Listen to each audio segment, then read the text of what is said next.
City of Boynton Beach City Commission meeting. Today is Tuesday, April 15th, 2025, and the time is 6 p.m. We will now turn to the city clerk for roll call. Mayor Shelton, Present. Vice Mayor Hay, absent. Commissioner Cruz, Here. Commissioner Turkin, Present. Commissioner Kelly. Here. Mayor, you have a quorum. Thank you, Maylee. Reverend Amelie Ash from the First Presbyterian Boynton will lead our invocation tonight. Then Commissioner Kelly will lead the Pledge of Allegiance. Let's all stand for the invocation and the pledge, please.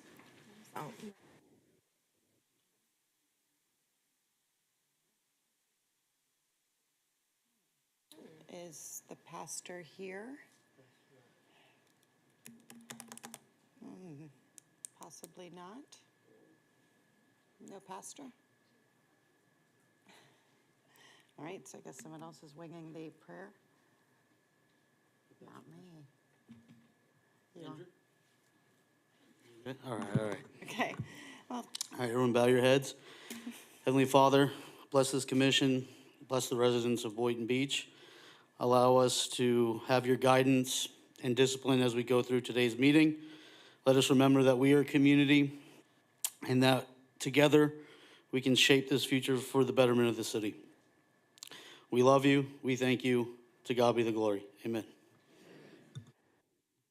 I pledge allegiance to the flag of the United States of America and to the republic for which it stands, one nation, under God, indivisible, with liberty and justice for all.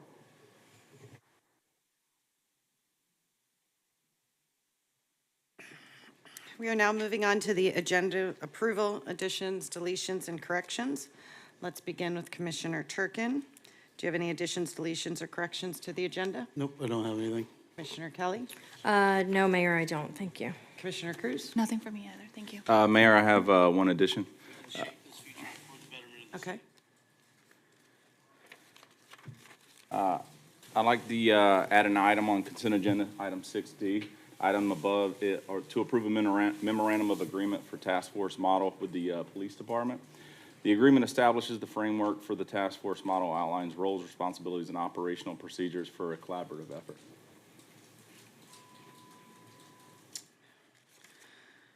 Okay.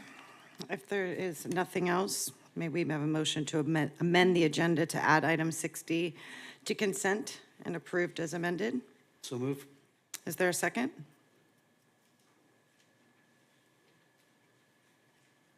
Second. All those in favor of approving the agenda as amended, say aye. Aye. Aye. All those opposed, say nay. And the motion passes 4-1, right? Or is it unanimously, because he's not here? Unanimously. Okay, it's unanimously. Okay. Okay. Commissioner Turkin moved to approve the agenda as amended. Commissioner Kelly, second on the motion. Motion passes unanimously. Okay, we will now move on to informational items by the member of the City Commission. Let's begin to the right with Commissioner Cruz. I do not have any informational items for this meeting. Thank you.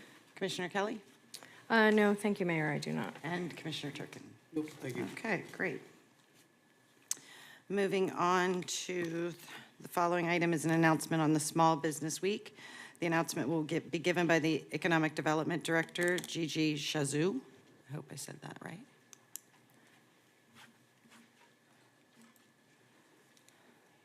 Good evening, Commissioners, Executive Team, how are you? Economic Development is pleased to announce the celebration of the 2025 National Small Business Week from May 4th through May 10th with a community-wide scavenger hunt event. It's going to be the first time we're doing this, something like this in the community, and I promise that it's going to be fun. This interactive event invites residents to visit participating small businesses, find a special quest sticker, and take a photo and post it online on social media to complete fun challenges. Participants will have a chance to win prizes and access special offers, all while supporting our local entrepreneurs. The Business Quest is designed to boost foot traffic, introduce residents to businesses they may not yet know, and highlight the essential role that small businesses play in shaping the character and economy of Boynton Beach. This is a meaningful opportunity for residents of all ages to explore, engage, and support local. We invite all the community to take part in this creative celebration of the entrepreneurial spirit that drives Boynton Beach forward. And we have already several businesses that have agreed to be stops for the scavenger hunt, and we invite everyone to participate. Thank you. Thank you. Okay, and the following item is an announcement on the egg extravaganza recreational marketing and outreach manager, Justin Johnson, will give the announcement, please. Good evening, Commissioners. We invite everyone to join us for an exciting celebration at Extravaganza this Saturday, April 19th, 2025. It's a free event that will occur just east of the building at Centennial Park and Amphitheater from 10 a.m. to 12 p.m. This year's event includes a kids zone, giveaways by supporting sponsors, Raising Cane's, Florida Blue, and we just added, it was after the agenda went to print, but we also added I Think Financial as a supporting sponsor, vendors, food trucks, music, egg hunts, and more. For more information, we invite everyone to log on to the Recreation and Parks Department website at wemakeliffun.com. Bring your friends and family out for a morning filled with fun and festivities. Excuse me, Madam Mayor, with permission, I'll move on to the second announcement of mine as well, which is for the recognition of partners for Magic Wheels and Special Deals and the Barrier-Free 5K event. We'd like to thank Chariots on Ice and Little Wolf Carpentry for their outstanding efforts in constructing this year's Magic Wheels mobility device. I'd also like to invite our ADA compliance coordinator, Stephanie Soplop, up to the podium as well, as she has some plaques in recognition of our partners who constructed the mobility device. Thank you, Justin.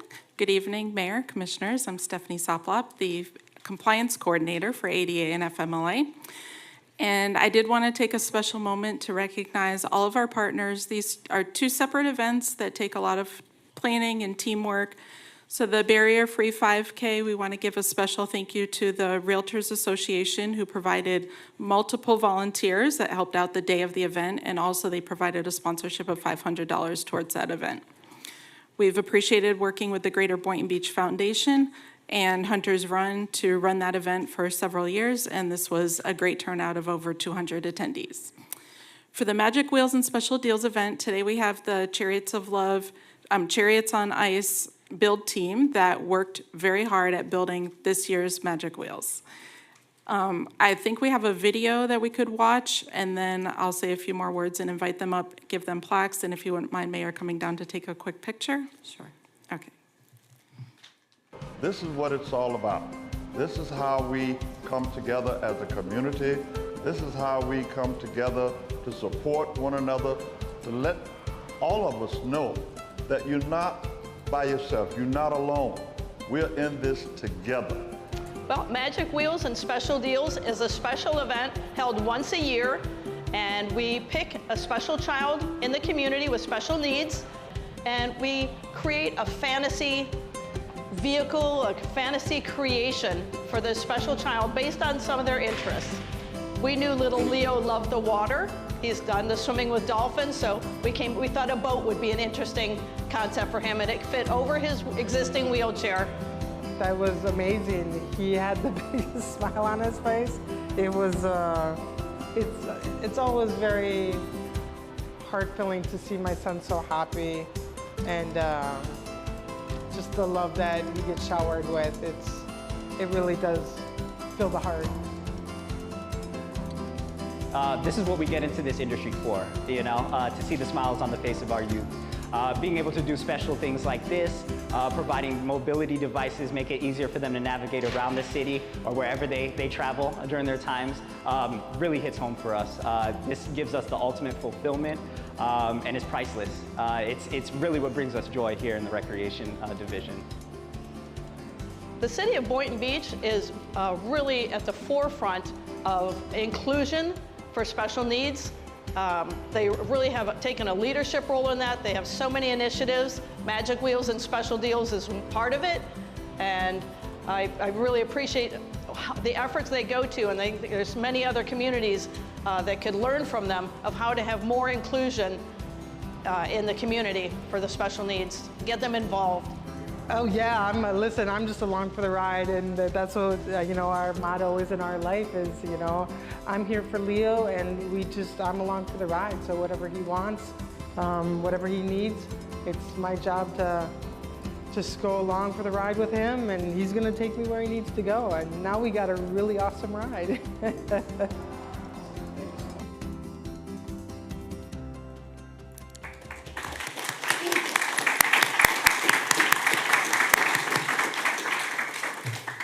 So as you can see, it brings a lot of joy to the child and the family to receive this special gift. This was the 6th year that Valerie from Chariots on Ice, Jeff from Little Wolf Carpentry, along with Nathan and Rosalind, have created this special magic wheels for a child. And I have seen firsthand the hard work it takes. So they start months in advance. They do a lot of planning, brainstorming. They conceptualize the idea of what they're going to create. They use their own creativity, ideas, a lot of their own supplies, and a lot of time and hard work, but they know that it brings a lot of joy to the child, so it's worth it. So I do have some plaques I'd like to present to them. If they can come on up, I can present the plaques, and Mayor, if you wouldn't mind coming down to take a picture.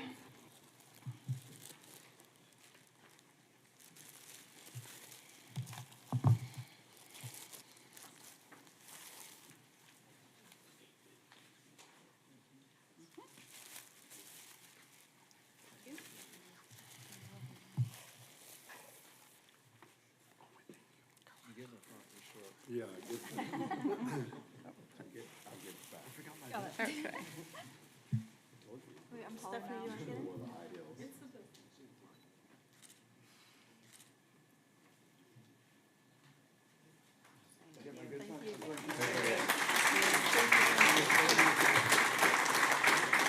And if Valerie wanted to say a couple words, she's welcome to. Thank you so much for having us. And this is the 6th year that we've done this for a special needs child. And when you see a face like Leo's just light up like that, it's just something we're compelled to do. And Leo and his mother have been participants for several of the Chariots on Ice sled hockey clinics. We have free clinics for people with disabilities and their family members to come out and try the adaptive sport of sled hockey here in Palm Beach County. It's a very unique experience, and they've done it probably 6 times together. I have some flyers for both charities, Chariots on Ice and Chariots of Love, at the door if you're interested in learning more about our programs. Thank you so much. Thank you.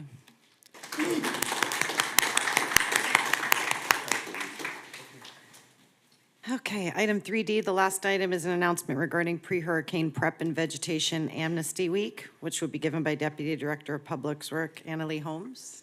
Good evening, Mayor, Commissioners, residents. The hurricane season begins June 1st, and the Solid Waste Division is urging residents to do their part by conducting tree trimming early in preparation for the hurricane season. The city will be having Hurricane Vegetation Amnesty Week that begins May 5th to May 9th. Residents may place more than the 3 cubic yards of vegetation only out for pickup on their scheduled bulk day during that week. Fees will be waived during Amnesty Week. All guidelines must be followed. If you have questions, you can contact us at 561-742-6200, option 1, Monday through Friday, 8 to 5 p.m. Thank you. Great, thank you. Okay, moving on to section 4 for public audience. We will now transition to the public audience portion of our meeting. Each person will have 3 minutes to speak, and this time cannot be shared with others. We kindly ask that you address your comments to the commission as a whole rather than singling out individual commissioners or audience members. To maintain a respectful environment for everyone, we appreciate your cooperation in avoiding personal remarks that might be interpreted as disruptive. Once we've heard from everyone present today, we'll move on to comments online. Thank you. Good afternoon, Mayor. Oh, 1 second. You can line up on both sides of the podium if you choose. So, continue. Thank you, Mayor, Commissioners, staff, citizens, and guests. When we know better, we do better. Tonight, when you all presented the plaques, it would have been nice if you all would have read the names because I did not recognize anyone. That's the first one. Second one, I made a phone call to a commissioner who's present tonight. They did not return my phone call. Having said where you all said, it's a courtesy to make a phone call. I'm going to discuss tonight the Town Square project because there are some things that need to be addressed tonight so that all of you all be on the same page. Town Square project is not a project of one commissioner. And the person kept saying it's in another commissioner district. That's not the way you vote.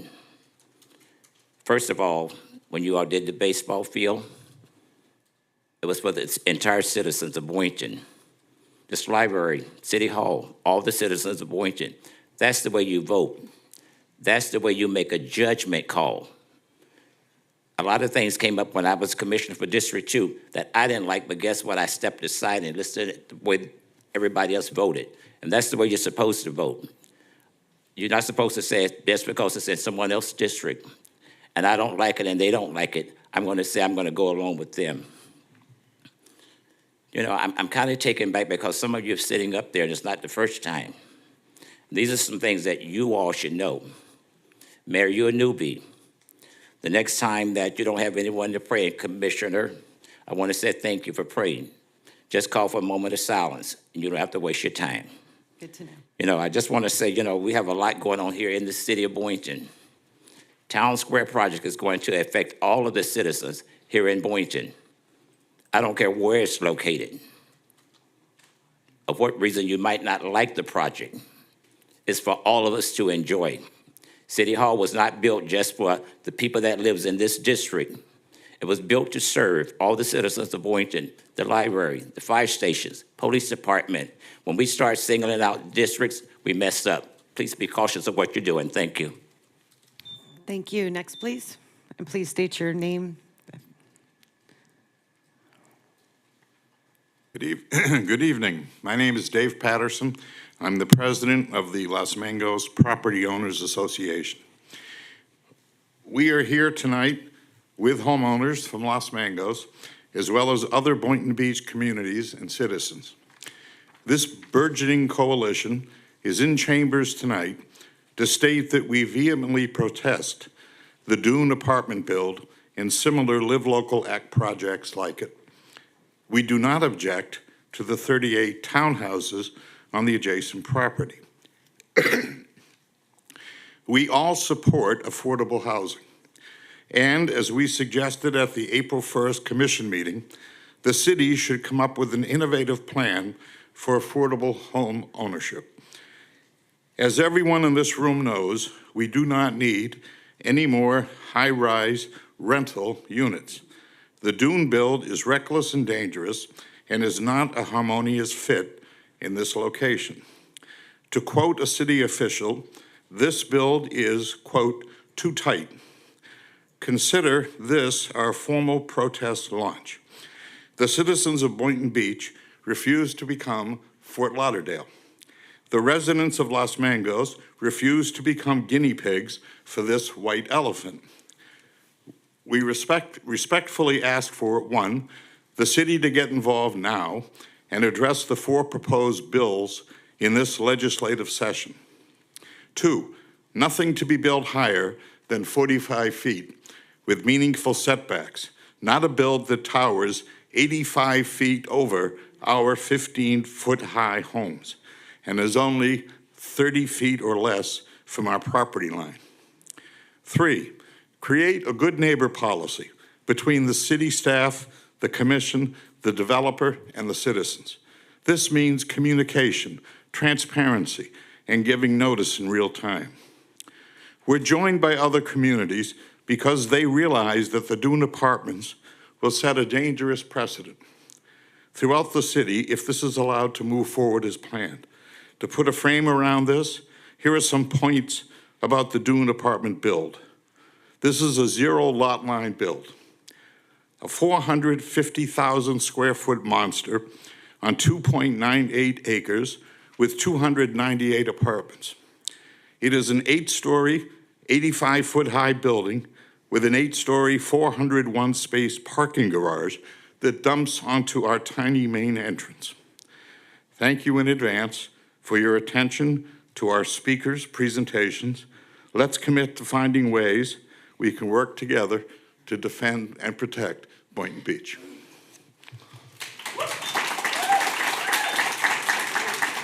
Thank you. Next, please. Hello all. I'm Charles Hunt, a military retiree at 1330 Northwest First Court, Boynton Beach, in Rolling Green. Just to correct you on my last visit, I did not say that our city manager is a bad person, because he's not.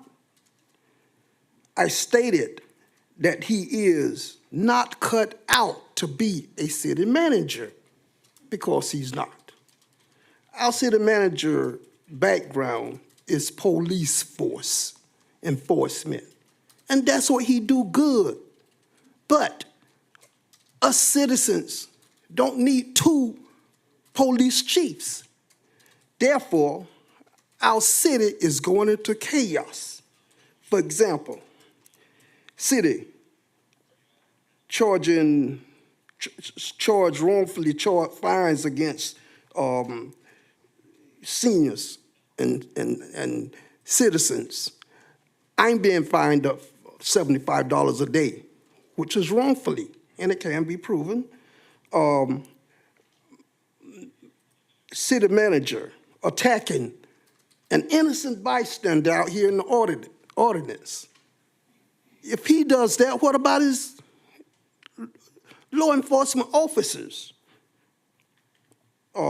Red light cameras, which is illegal. Park rages by police. Boynton Beach police officer charged with kidnapping and raping a 20-year-old woman. Man fatally shot by a Boynton Beach police officer for previously daring the police to shoot him.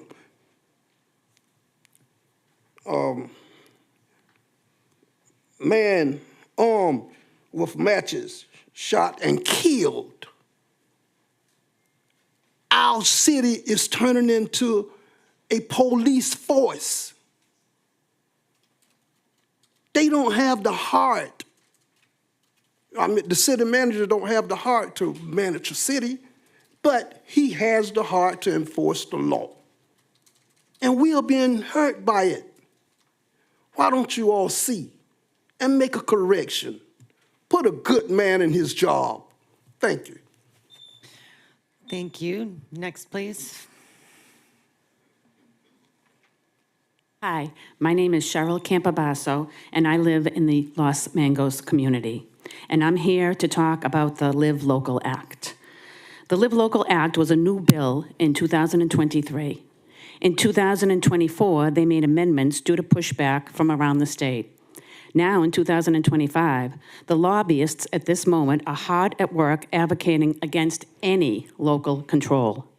They are considering amending it again, and there are presently 4 bills in the legislature. This second round of amendments includes language heavily weighted towards developers and does nothing to address the flaws in the existing legislation to protect the homeowners. Are you aware that the new proposed legislation will further limit local government control? They're planning not just to play in your sandbox, but to take you out of it altogether. There have been multiple articles published on the Live Local shortcomings. From the Orlando Sentinel in March, an article entitled, "Florida's Live Local Act is Broken. Can it be fixed?" The Tampa Bay Business Journal in December, Live Local Act backlash spreads across Tampa Bay.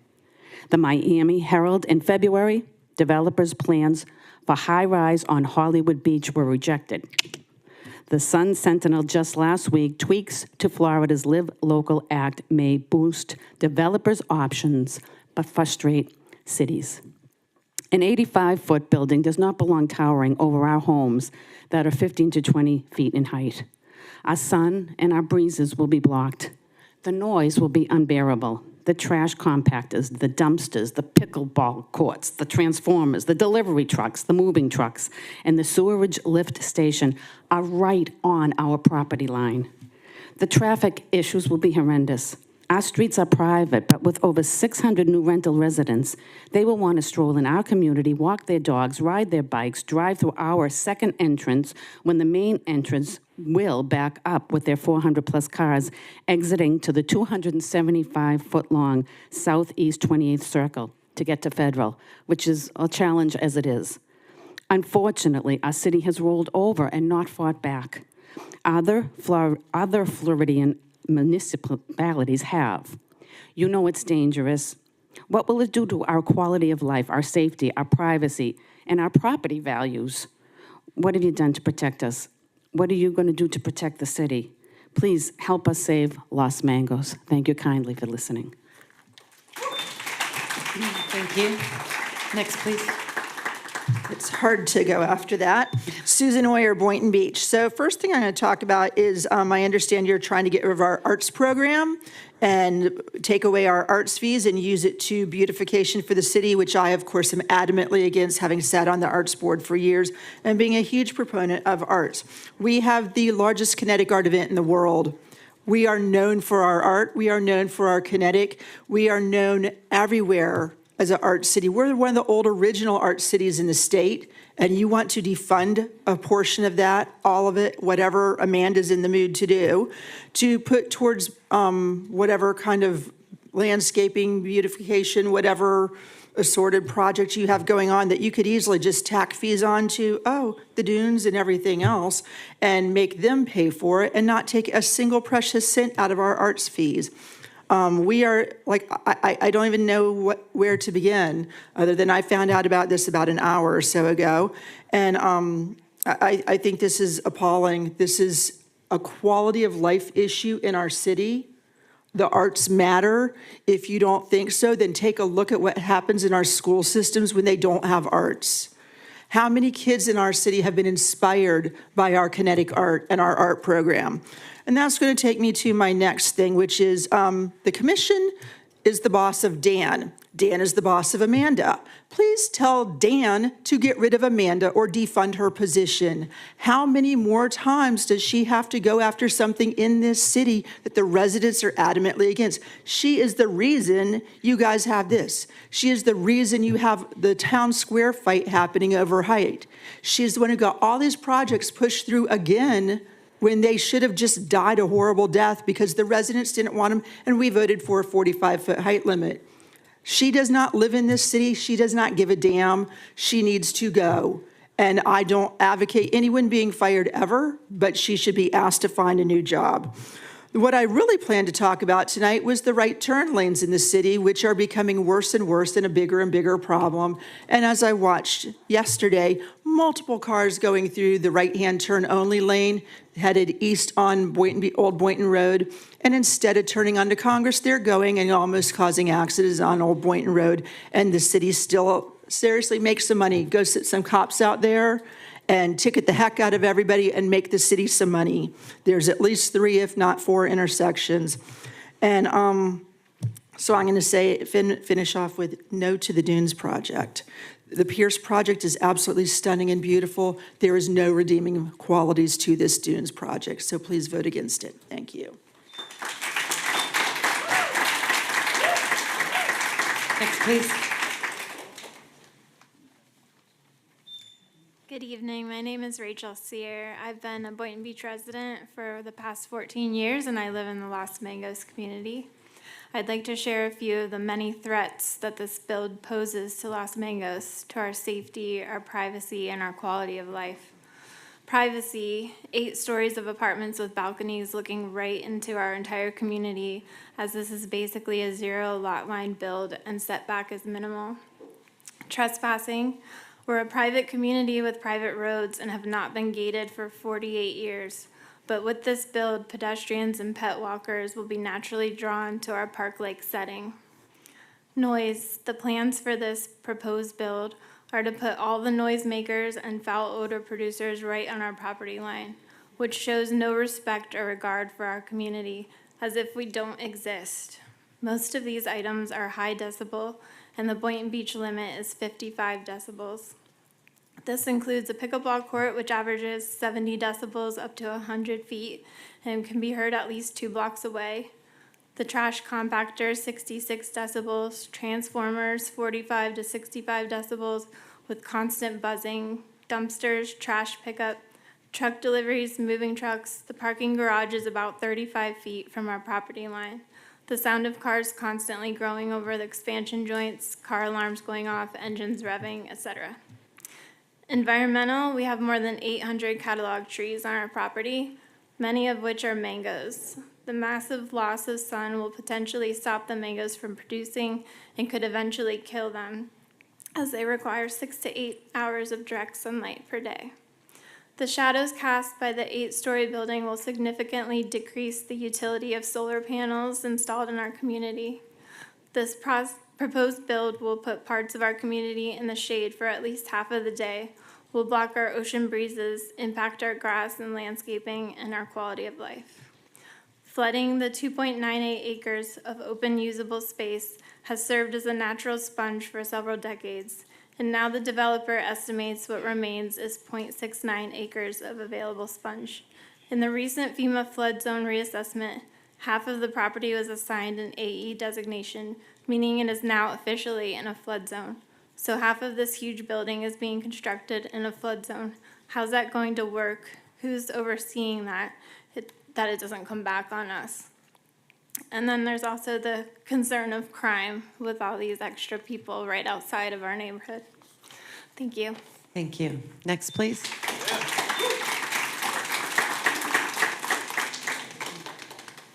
Good evening. My name is Gloria Goldsby. I live at 27 Kensington Lane in Boynton. I'm here at a concern. We have a assisted living facility that's located on Northeast 4th Street and Northeast 15th Court. I work in that area, so I see the seniors come and they cross over the railroad track.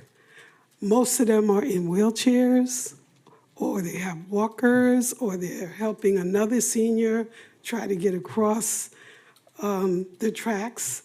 And one day, I have the video, I actually watched one of the seniors that could barely walk, pushing another one in the wheelchair. And the track went down, and I counted to 18, and the Bright Line train came by. And I was so afraid that that person was going to get hit. Another incident, a dog was going across, and he was gone. The dog was gone. He got hit. Not only that, but that intersection coming out of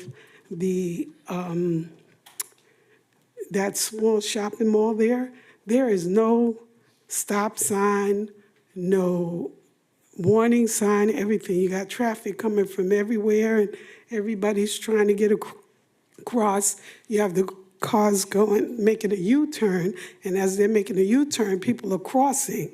So it's always a streak, what do you say, a streak of sound. And it is really, I'm having nightmares about the dog, first of all, because it was no more dog. But more importantly, the seniors, is there anything we can do to address that problem? And then at night, it's really dark, and those same individuals from this assisted living facility, they're coming across to buy cigarettes and whatever. Let's take care of our seniors, because I'm one too. Thank you. Next, please. Good evening, Mayor. Mayor and Commissioners. My name is Candace Vivenzio. I've been a resident of Boynton Beach for 30 years, and I've lived in Los Mangos for 22 years. And traffic is one of our main concerns as well. There will be 401 cars in the parking garage dumping onto our little main road, which is just 275 feet from Federal Highway on our property line. Traffic backs up onto our little road every single morning because I witness it on my way to work. Directly across are 2 lanes of South Federal Highway through the center turn, we refer to it as the suicide lane. Going through 2 lanes of North Federal Highway is North Colonial Club. Here there are approximately 252 vehicles exiting and entering. How are we ever going to get out to go to work? Or do anything, actually. The intersection of Southeast 28th and US 1 is already a dangerous intersection. There have been fatalities over the years, and in 2024, there were at least 5 accidents. We are a mere 1,534 feet south of Southeast 23rd Avenue, where the red light camera is. As the Commission is aware, in January 2025 Commission meeting, our police chief said the traffic in this corridor is insane. It has doubled in the past 3 years from 1.8 million to 4.3 million trips per year. This build will add another 500,000 trips per year. And this does not even include the impact that the townhouses will have. Affiliated Commission, a traffic study with O'Rourke Engineering in September of 2023. The traffic study did provide that the traffic calming measuring was not available. Talk about insane and dangerous. The visibility at this intersection is bad now, but they are even adding more to the street with 3 sides to the build. A bus shelter is planned on the southeast corner, which will further impact the ability to see any oncoming traffic. JC Park is across the street with 4 lanes of Federal Highway and is an insane area. Dune residents will want to walk to the park. They'll want to take their dogs for a walk. They'll want to take their kids to the park, and they'll need a crosswalk. They'll want to go exercise. Where's the path? Is there going to be a walking path? How does anybody think this is going to work? Where are the traffic lights? Where are the crosswalks? Thank you. Thank you. And a few of you can line up over at the second podium if you want, so that we have them going back to back. Thank you. Good evening. My name's Mervyn Johnston. I'm a resident of the Los Mangos community, and there's another issue I'd like to bring up. There is a median that runs down the middle of Southeast 28th Circle. It's been part of our main entrance for 48 years, and before anyone thought about building the atrium, which has been demolished now. We designed and built this median and have been maintaining it uninterrupted for 48 years. We landscape it, mow it, fertilise it, trim the trees, irrigate it, electrify it. We pay for the water used for the irrigation and for the electricity that lights up our sign. Both lines run from our property and are part our irrigation and electrical grid. What community would pay all of this for 48 years if it wasn't theirs? Our main sign sits on this median. We've been told to move our sign because the developer wants to use the median and is preparing to demolish it, our median. They're going to put in a left turn lane on Southeast 28th Circle at this already dangerous intersection. But the sole purpose of this full court press from the developer and the city is to accommodate what the developer wants. The affiliated senior staff could not say who is mandating that this lane must be put in place. We're disputing the ownership of the median. The city searched its records and found no agreements of any kind concerning the median. Additionally, we searched the county records in person and found no agreements. We granted easement and right-of-way for the 275-foot eastbound and westbound lanes on Southeast 28th Circle, which was originally named Los Mangos Circle. Why would we maintain it all these years if we didn't own it from the start? Since when does a developer get to act in a way that is tantamount to seizing property via eminent domain? Who has the right to take private property for commercial gain? Back to the sign for a moment. In fairness, the developer has made several suggestions on where to move our sign, but none of them provide any utility. We've no interest in moving our sign. It's our sign on our property. So our answer about where to move the sign is, we like it just where it is. I would also say an 8-storey building next to a residential development, that's not happened anywhere else. There's nothing like that between Woolbright and Delray Beach, Atlantic Avenue. We've got 1-storey and 2-storey townhouses, and they're going to build up to the side of it, 8 stories high. Imagine that in your backyard. Thank you for your time. Thank you. Next, please. Hi, my name is Jen Berry. Boynton Beach holds a very special place in my heart. I've been coming to Las Vegas since I was a baby, and now I am a proud homeowner with my husband and son. I'm the 3rd generation to reside in this home, and we hope for our son to be the 4th. Just as many others in our complex, we are a generational community. We've been reading up on what makes a good developer and what we should expect from a developer. We found the following quote: "When it comes to real estate development, community engagement often gets overlooked or treated as an afterthought. But in today's urban landscape, it's absolutely essential for developers to build strong, positive relationships with local communities before breaking ground. This isn't just about checking off a box on a planning permission form. It's about fostering trust, supporting the people who live there, and contributing to the future of the area. Unfortunately, this has not happened in our case. It's bad enough that these projects are permanently impacting our city in so many negative ways, and their designs are what we refer to as Boynton boring. Developers are using a cookie-cutter approach: 8 stories, big parking garages, lackluster design. As it turns out, the developer for the Dune, which is in front of Los Mangas, is the same developer for the Pierce project on Ocean Avenue.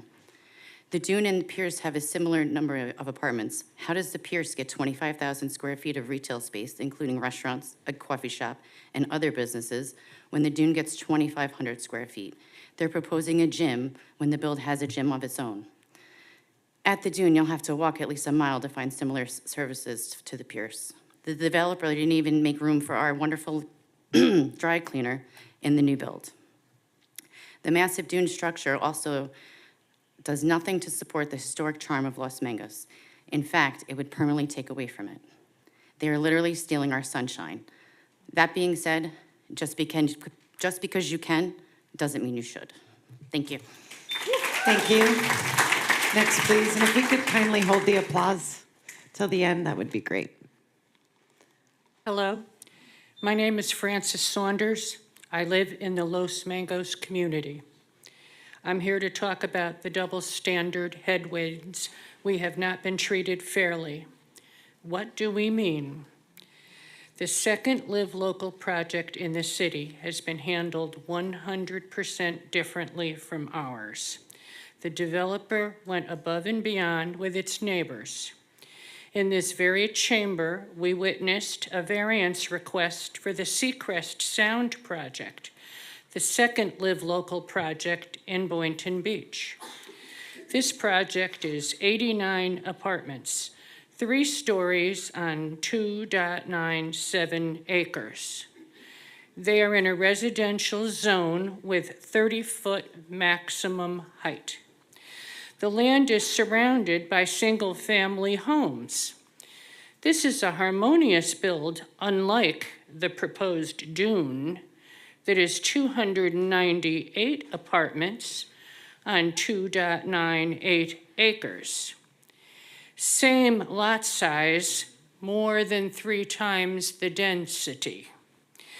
We've learned in commission meetings, this developer and its council actively engaged with the neighbors, asking their concerns, ensuring their privacy and safety were considered. They were asked for input and the developer responded. City commissioners went to the site for a review. We got none of this. Where is the fairness? The neighbors at Seacrest Sound were notified about this build. They knew it was coming. Los Mangas was never notified about the development by anyone. There were no hearings or meetings that we were notified of by anyone. Even though the proposed Dune build drastically impacts our safety, privacy, security, and property values. No one came to us. Wondering how we found out about it? Through an obscure article posted on Facebook. The city knew this build was wrong and knew the impact it would have on us, but couldn't be bothered to let us know or to fight for us. This is not the first time we have not been notified about something major on one of our property lines. No one came to us about the homing in project either. Don't our elected officials at least owe it to their constituents to let them know what is happening that directly affects their neighborhood? There are 3 minutes. Thank you. Okay, thank you. Thank you. Next, please.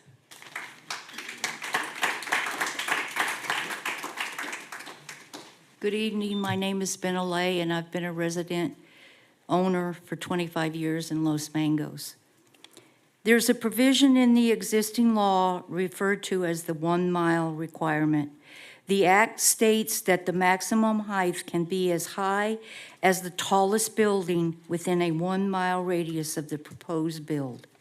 The proposed dune project grossly exceeds by 2 times the maximum height of 45 feet because we are within a mile of the Avalon Riverwalk. It is important to note the exact distance from Los Mangos to the Avalon Riverwalk has not been formally established. We will be working on getting the paperwork.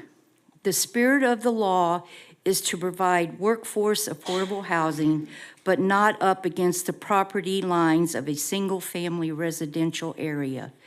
The Avalon is not a comparable situation and shouldn't be used as the justification. The Avalon is not in a residential area. It has intercoastal on the east, commercial and mangroves on the south, commercial on the west. The Bermuda Cay community on the north is across a major artery and over 300 feet, will be 30 feet away from on a good day.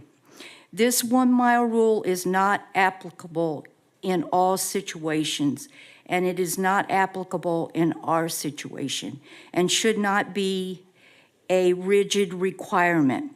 The Live Local Act should be further amended to provide more protections for low-density, single-family neighborhoods.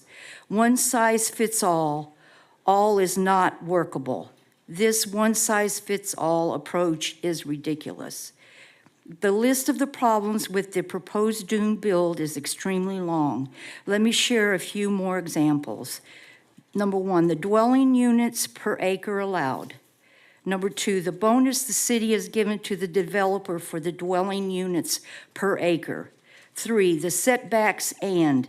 4, the incorrect floor to area ratio calculations. Unfortunately, this is just the tip of the iceberg. This does not even begin to scratch the surface. Thank you. Thank you. Next, please. Hello, my name is Michael Salvatore Rios. This is my wife, Kelly. We are Los Mangos homeowners. I've been a resident of Boynton Beach for the last 10 years. So we want to talk about how this bill doesn't fit with our community, and it actually doesn't even fit with the spirit of the Live Local Act and how it actually excludes families like ours.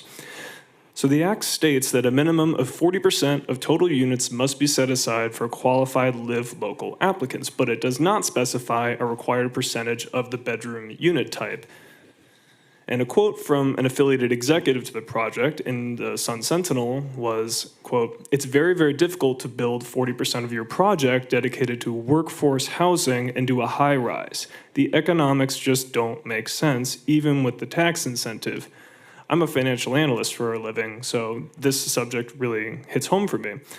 If it's so difficult to make 40% work, why are they touting 61% of the dune as Live Local units if you can't even make money with 40%?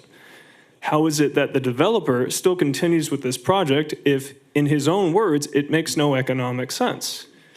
We investigated this and we found that 61% of the units turn out to be all one-bedroom units and 0 two-bedroom units. So something I could point out is my wife and I are expecting our first child very soon, in like 2 weeks, very, very soon. If a family like us were to qualify for affordable housing, and the only units available for us to rent are one-bedroom units, how would that work for us? It wouldn't work for us. We need the space. So who are these units for? I don't think they're for families. I don't think they're for people that the Live Local Act applies to. Those families are being excluded. So consider this. The developer can rent all the two-bedroom units for the next 30 years at the prevailing market rate. And a lot of them have ocean views. So I ask again, who's this for? Our family's the future of Boynton Beach. We like the way we live now. I would invite all of you, if you haven't yet, go to Los Mangos, walk around. You will see how little sense this build makes. Go out to the site where the build is supposed to be. Look at the road. Then look at our community. Look how many trees and birds and grass. It's just completely different, and it'll really disrupt the lifestyle that we love there. Everything that people here have said about the traffic, about the noise, the construction noise. I mean, if they're going to begin demolition in 2 weeks, and I'm going to have a newborn, it's not ideal. I think a gate, I think a traffic light, and I think a lot of other concessions like a moratorium on the 45-foot limit, higher distance from the border of our community, all those would be valid considerations. Thank you. Thank you. Next, please. Good evening. My name is Liz White, and I was a homeowner in Los Mangos for many years. As stated previously, we wholeheartedly support affordable housing that is built in the right places and that ensures longstanding communities are not negatively impacted. It should be a win-win for everyone, not just the developer. It should be truly affordable. It should be compatible with existing community zoning and the comprehensive plan. But this build is none of those things. I would ask you to think about the long-term impact this build will have on Boynton Beach, Ocean Ridge, Briny Breezes, Gulf Stream, all the way down to the Delray border. If the Live Local 1 mile rule stands with no exceptions, then these types of builds can continue out to the ocean, into West Boynton, down to Delray, and beyond. I live just west of Congress now, and we too would be impacted by this. So what do we want? What is needed to make this more right and more fair? Here are a few items. We have a long list, but the build needs to be lowered. It's just too tall. Make it a community of townhouses fitting in with the area and the city's comprehensive plan. Pull it out of Live Local and make it ownership versus rental. And unless you want more serious injury and traffic fatality, we need a traffic light and crosswalk at the intersection at Southeast 28th Circle. Move all the noise and odor-creating items off of the Los Mangos property line. Help us fight for our neighborhood by pushing back on the state to change Live Local. They've got your hands tied, but you can fight it. There are many other cities that are fighting back. We're the third largest city in Palm Beach County. Use that clout to our city's advantage. I would say what the previous speaker said, have any of you been to the build site at Los Mangos to see for yourselves how close, how dangerous, and devastating this will be to Los Mangos and other communities? At a recent commission meeting, some on the dais were bemoaning the fact that they would be able to see the town square build from their homes. Those homes will be 400 to 500 feet from that build. We ask you to go outside your house, walk 30 feet, look up, and imagine 8 stories. Better yet, go to the Avion River Walk, walk 30 feet from the entrance, and imagine your home right there. That's what the dune is going to look like. Los Mangos is ground zero and taking the biggest hit. Isn't it time for all of us to start fighting this law? Please, we ask you to join the fight for us. Thank you. Thank you. Next, please. Hi, my name is Kim Roger. Generations of my family have lived in Los Mangos since the very beginning in 1977. We're on the 5th generation loving it there, and we want them to keep on loving it. In a recent Sun Sentinel article, a senior manager at Affiliated Development stated that the Live Local law is, quote, meant to address the NIMBYism that happens. We are not NIMBYs. We're not in my backyard types. Or more appropriately, we are not NIMFIs, not in my front yard. As we have clearly stated, we are all for affordable housing in keeping with our neighborhood heights and densities without impacting our safety and quality of life.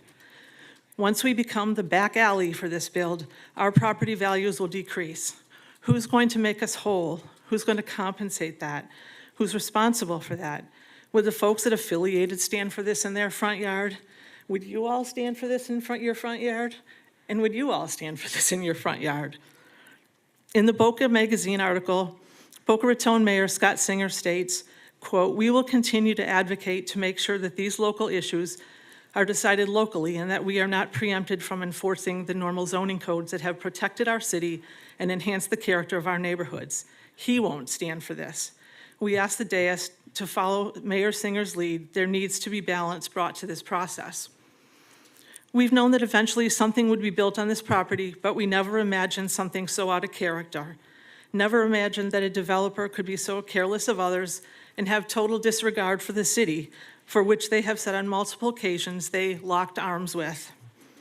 What we've talked about today is just the tip of the iceberg with issues for the proposed build and its impacts. On a social media site, a senior manager at Affiliated Development posted a picture of the Dune Apartments and said, quote, my baby, my backyard. I guarantee you that if this truly was in his backyard, he wouldn't be bragging about it, he would fight it. At an April 1st commission meeting, we made a brief two-speakers presentation. We asked the city to step up and start a dialogue, and in the 2 weeks since, we've heard nothing. When are we going to get together to move forward? We really need to move forward. Finally, we'd like to thank everyone that took the time today to come out and support protecting the future of our city. Thank you. Thank you. Next, please. All right, one more Los Mangos person. My name's Anna Malak. I've lived in Boynton Beach for 15 years. I'm a teacher. I have a few kids. And these people are my kids' extended family. And I want to give you an idea of what this community looks like for me because it is my affordable housing. I cannot afford to take my kids into a gated golf community. This is my community. This is what they've got, and it is amazing. My kids get to climb trees. My kids get to roller skate all over. When they say, can I go play outside? They can go anywhere. If they're doing something stupid, somebody will knock on my door. It's what it's supposed to be. And this is all I can afford. This is as good as it gets, and it's fine. It's great.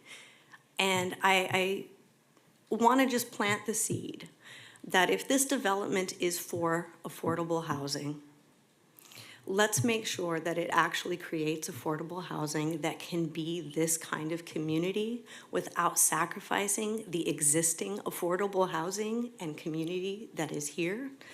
This is the best of what Boynton Beach has to offer in its most small scale thing. We are a city of balance. We have just enough development, just enough diversity, just enough fun. There's been a lot of great things happening in our city and we're proud of it and we like it. But we don't want to be thrown under the bus or, run over as we're trying to cross Federal Highway to get to the park with our children. That's all. Thank you. Thank you.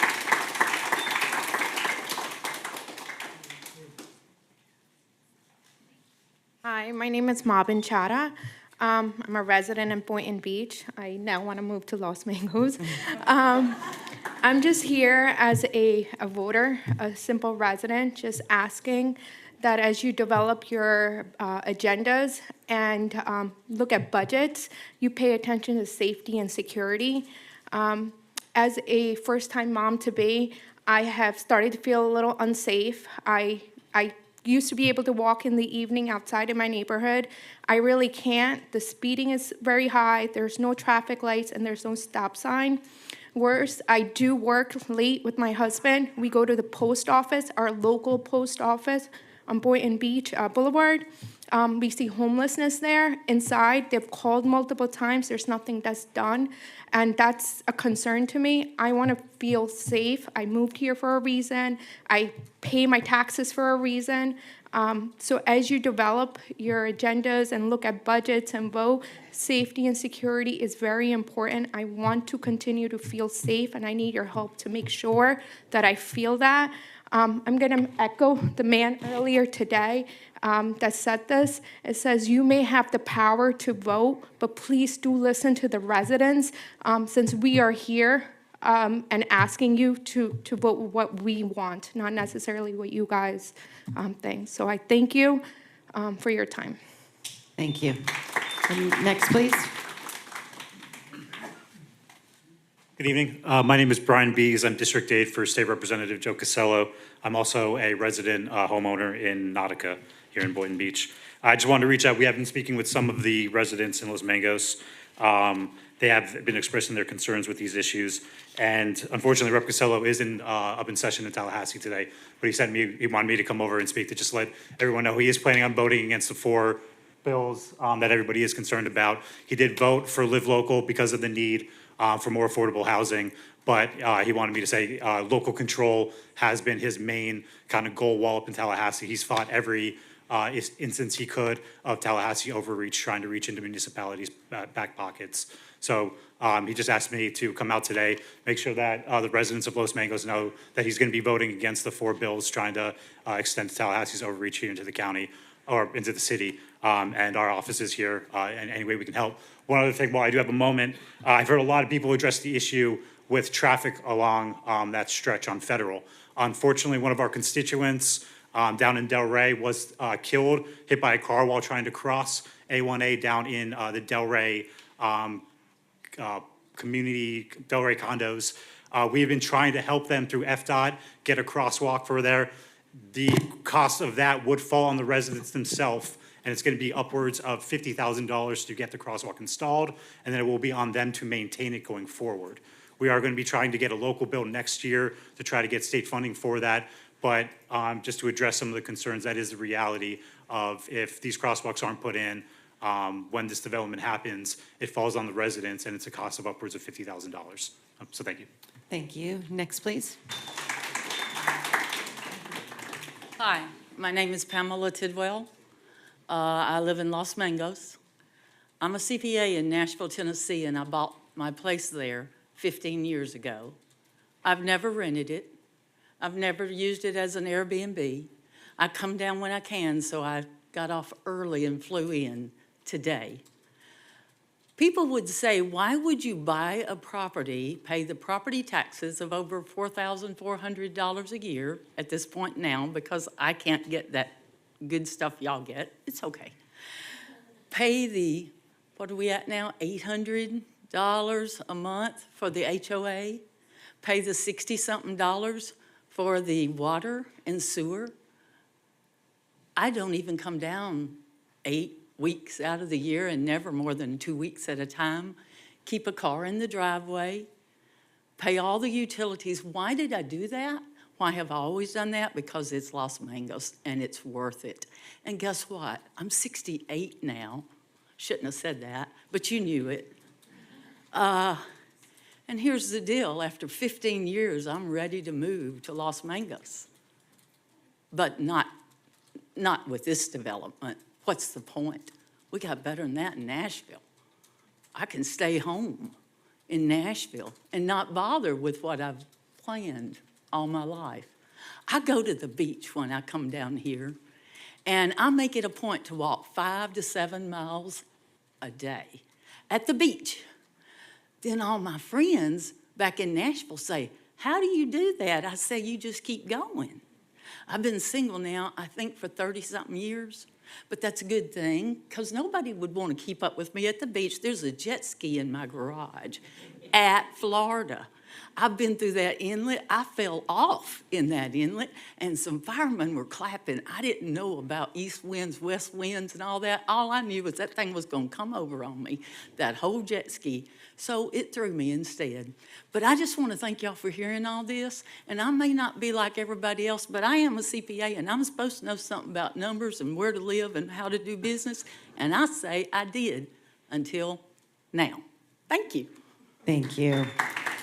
And we are going to have our attorney kind of give an overview of some things. Oh, hold on, we have online, my bad, sorry.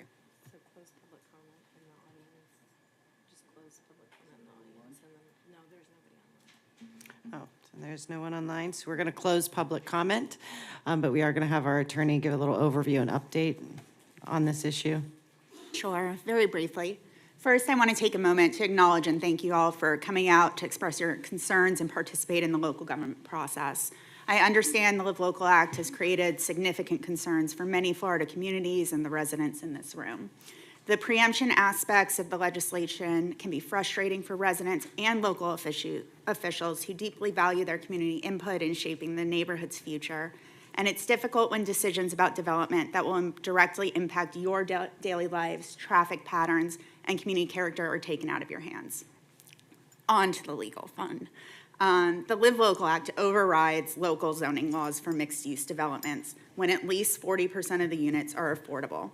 It established local preemption laws which significantly restrict your ability to reject development projects that otherwise comply with established zoning codes and administrative requirements. The law essentially creates a by right approval process which prevents cities from denying compliant projects. This means developers can build on land zoned for commercial or industrial purposes and bypass the city's restrictions on density, height, and use for otherwise affordable housing projects. The preemption requires the city to administratively approve projects that meet all technical specifications in the city code and limits discretionary review. Notably, this law is created by the state legislature, not by this commission. The legislature has allowed developments that qualify under Live Local to utilize the highest density permitted anywhere in the city, effectively increasing development potential without any say locally. With respect to the Dunes project specifically, that project has not been brought forward to the City Commission at this point in time because the law requires staff to administratively approve the project. Failure of the city to comply with the law may subject the city to litigation, and the Live Local Act does provide for prevailing party attorney's fees related to the Live Local Act. So again, we recommend that you continue to lobby and contact your state legislatures regarding your concerns related to the law. Thank you very much. Okay, we are moving on to Section 5, Administrative portion of the agenda. We have 3 boards with applications. Both appointments were tabled at the last meeting, so I'd like to request a motion to untable the items. Motion to untable 5A. Do I have a second? Second. Great. All those in favor say aye. Aye. Aye. Maybe just give them a minute to clear that. Let the room clear. Wait till everyone gets out. Yeah. Wait 1 second.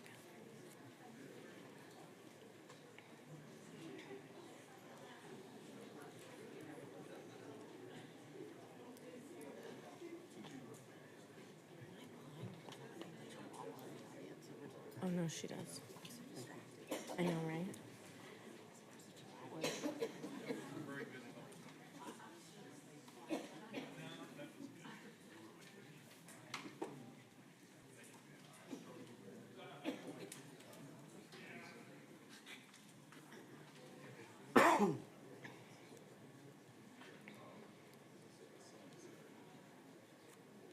Okay, I think we're good. I think you're good. Okay. Where do we leave off with? The motion passes unanimously for the first one. Okay, first up is the Art Advisory Board. There are 2 regular positions and 1 alternate position, and we have 2 applicants. The first nomination goes to Commissioner Cruz, who will appoint a regular member to the Art Advisory Board. Would you like to make your motion? Yes, Mayor, I think, hold on 1 second. First name. Don't worry, I'm pulling them up too. Farina Maldonado. Karina Maldonado. I'll go ahead and make a motion to appoint Karina Maldonado. Second. Good. Commissioner Cruz moved to approve Karina Maldonado as a regular member of the Art Advisory Board. Commissioner Turkin seconded the motion. All those in favor say aye. Aye. The motion passes unanimously. I didn't hear you. Okay. The second nomination goes to Commissioner Turkin, who will appoint a regular member to the Art Advisory Board. Would you like to make your motion? Yeah, I'd like to nominate Susan Froelich. Okay. Motion to appoint Susan Froelich. Okay. Second. Commissioner Turkin moved to approve Susan Froelich as a regular member of the Art Advisory Board. Commissioner Kelly seconded the motion. All those in favor say aye. Aye. All those opposed say nay. The motion passes unanimously. There are no applicants for the Building Board of Adjustment and Appeals. Still 5 regular members and 2 alternate member positions are available for anyone who qualifies and would like to apply. We're moving on to the Community Redevelopment Agency Advisory Board. We have 6 applicants and there are 3 regular positions available. The first nomination goes to Commissioner Turkin, who will appoint a regular member to the CRA Advisory Board. Would you like to make your motion? Yep, I'd like to nominate Tommy Isabella. A motion to appoint Tommy Isabella. Second. Commissioner Turkin moved to approve Thomas Isabella, and Commissioner Kelly made the second as a regular member of the CRA Advisory Board. All those in favor say aye. Aye. Aye. All those opposed say nay. The motion passes unanimously. The second nomination goes to me to appoint a regular member to the CRA Advisory Board. I motion to appoint George Feldman. Second. Good. Is there a second? Okay. Second was approved by Commissioner Turkin. All those in favor say aye. Aye. Good. The motion passes unanimously. The last nomination goes to Commissioner Cruz to appoint a regular member to the CRA Advisory Board. Would you like to make your motion? Yes, Mayor, I'll go ahead and appoint William Harper. Do I have a second? Second. Good. Commissioner Cruz moved to approve William Harper as the regular member of the CRA Advisory Board. Commissioner Kelly seconded the motion. All those in favor say aye. Aye. All those opposed say nay. The motion passes unanimously. The next board is the Education and Youth Board with 2 alternate and 3 student member positions available. There are 2 applicants. The first nomination goes to Commissioner Turkin, who will appoint an alternate Education and Youth Advisory Board member. Would you like to make your motion? Yeah, I'd like to move to appoint Sandra Watson. Why'd you have to take mine? Second. Okay. Okay. Commissioner Turkin moved to approve Sandra Watson as an alternate member of Education and Youth Advisory Board. Commissioner Kelly seconded the motion. All those in favor say aye. Aye. All those opposed say nay. The motion passes unanimously. The second nomination goes to Commissioner Kelly, who will appoint an alternate Education and Youth Advisory Board member. Would you like to make your motion? Thank you. Yes, I would move to appoint Paul Jean as that alternate position. And do I have a second? Second. Okay. Commissioner Kelly moved to approve Paul Jean as an alternate member in Education and Youth Advisory Board. Commissioner Turkin seconded the motion. All those in favor say aye. Aye. Aye. All those opposed say nay. The motion passes unanimously. There are no applicants for the following boards, but we encourage residents to apply if you're interested. The Historic Resources Preservation Board has 3 regular and 2 alternate positions available. The Library Board has 1 regular position available. The Recreation and Parks Board has 1 alternate position available. And the Senior Advisory Board has 1 regular and 2 alternate positions available. Okay, moving on to community support funds. We have a request for $500 in community support funds from Commissioner Turkin to Imagine Chancellor to help with sports programs, and $500 from the South Florida Professional Golf Association to support veteran golfing. Do you want to go over both of them and we can just collectively? Yeah, if you want to talk about them. Oh. Yeah, it's fine. Go ahead. No, I got nothing to We come. good? Motion to approve both. Okay. Second. So Commissioner Turkin moved to approve community support from Commissioner Turkin. That might make sense. Commissioner Kelly seconded the motion. All those in favor say aye. Aye. Aye. All those opposed say nay. The motion passes unanimously. Moving on to 6, consent agenda. Consent agenda. We will now be moving on to the consent agenda. If my colleagues want to pull any items from consent, let's begin. To my left, Commissioner Turkin. Nope. Commissioner Kelly. No, thank you. Commissioner Cruz. No. Good. If there are no further changes, may we have a motion to approve the consent agenda? So move. Second. Okay. Commissioner Turkin moved to approve the consent agenda. Commissioner Kelly seconded the motion. All those in favor of approving the consent agenda, say aye. Aye. All those opposed, say nay. The motion passes unanimously. Moving on to Section 7, consent bids and purchases over $100,000. We will now move on to consent bids and purchases over $100,000. If my colleagues would like to pull any items, let's begin to my right. Commissioner Cruz? No, Mayor. Commissioner Kelly? Yeah, Mayor, I would like to pull 7B.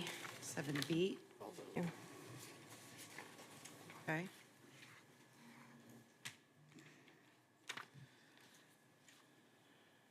Commissioner Turkin? Nope. I'll make a motion to approve the rest of the agenda. Second. Consent items. Not getting away that quick, staff.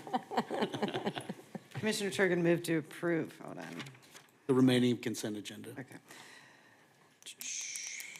Commissioner Turkin made a motion to approve the remaining consent agenda. Commissioner Kelly seconded. All those in favor say aye. Aye. All those opposed say nay. That motion passes unanimously. That was a mouthful. Okay. Everyone. Good evening, Mayor, Commissioners, City Management Team. Give you a little background. We're here tonight for the funding source approval for the Arts and Cultural Center improvements. A little background on that. So in 2020, the high school was renovated and reopened as Arts and Cultural Center. And due to constraints at the time, we weren't able to build out the auditorium. So basically, the first phase was completed, the design in 23-24.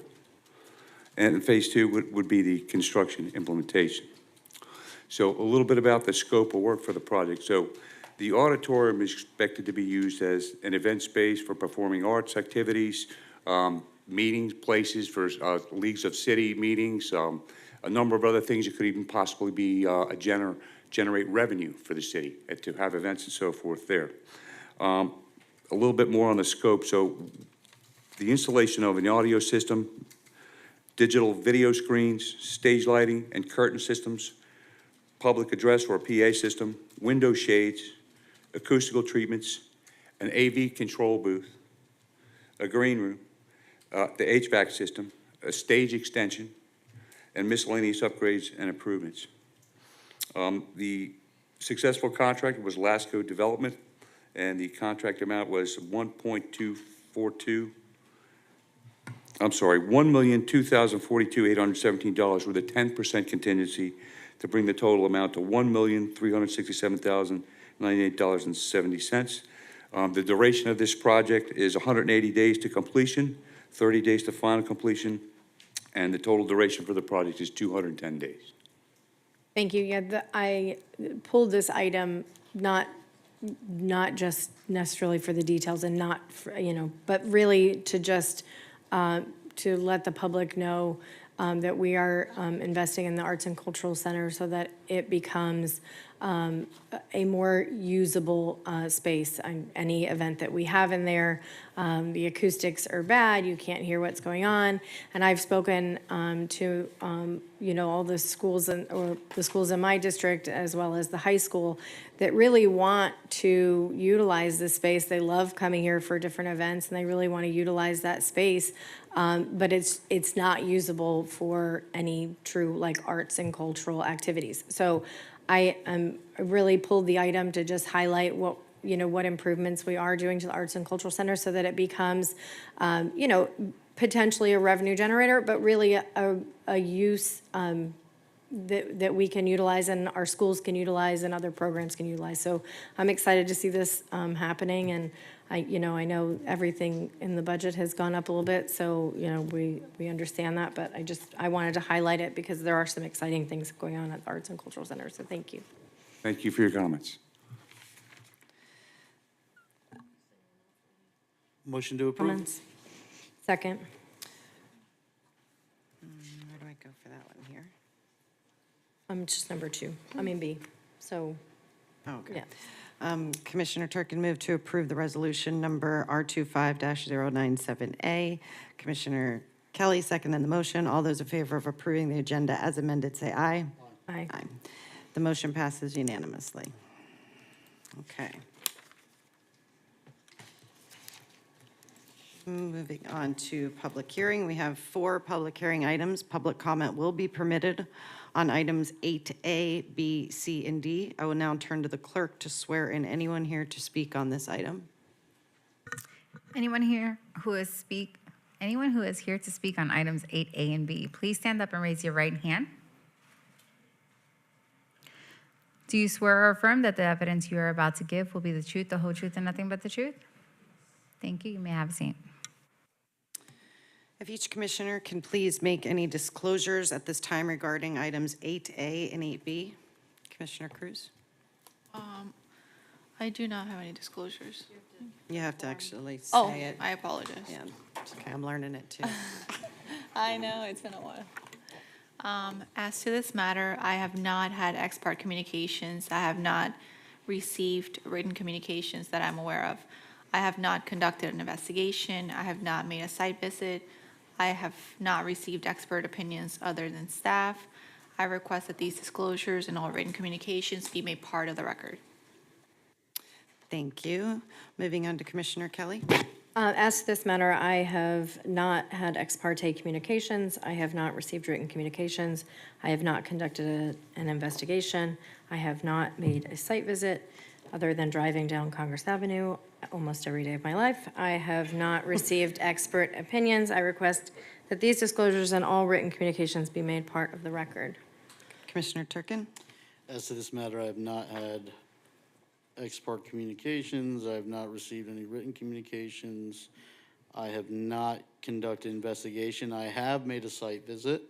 I have not received any expert opinions outside of staff's. I request that these disclosures and all written communications be made part of the record.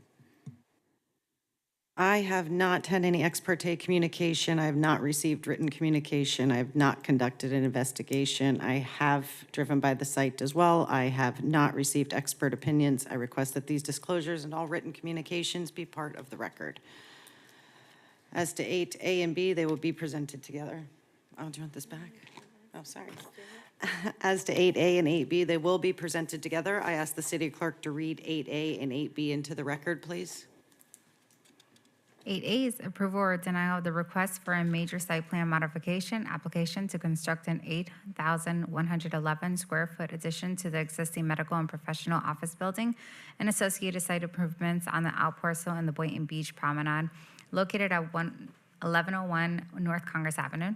8B is approval or denial of a development order or for a variance from Part 3, Chapter 4, Article 5, Section 2.6, Table 4-18, Commercial and Office Healthcare Uses to allow a reduction of 42 required parking spaces to accommodate the 8,111 square foot addition to an existing two-story, 15,800 square foot building. Okay, could we please have the applicant begin?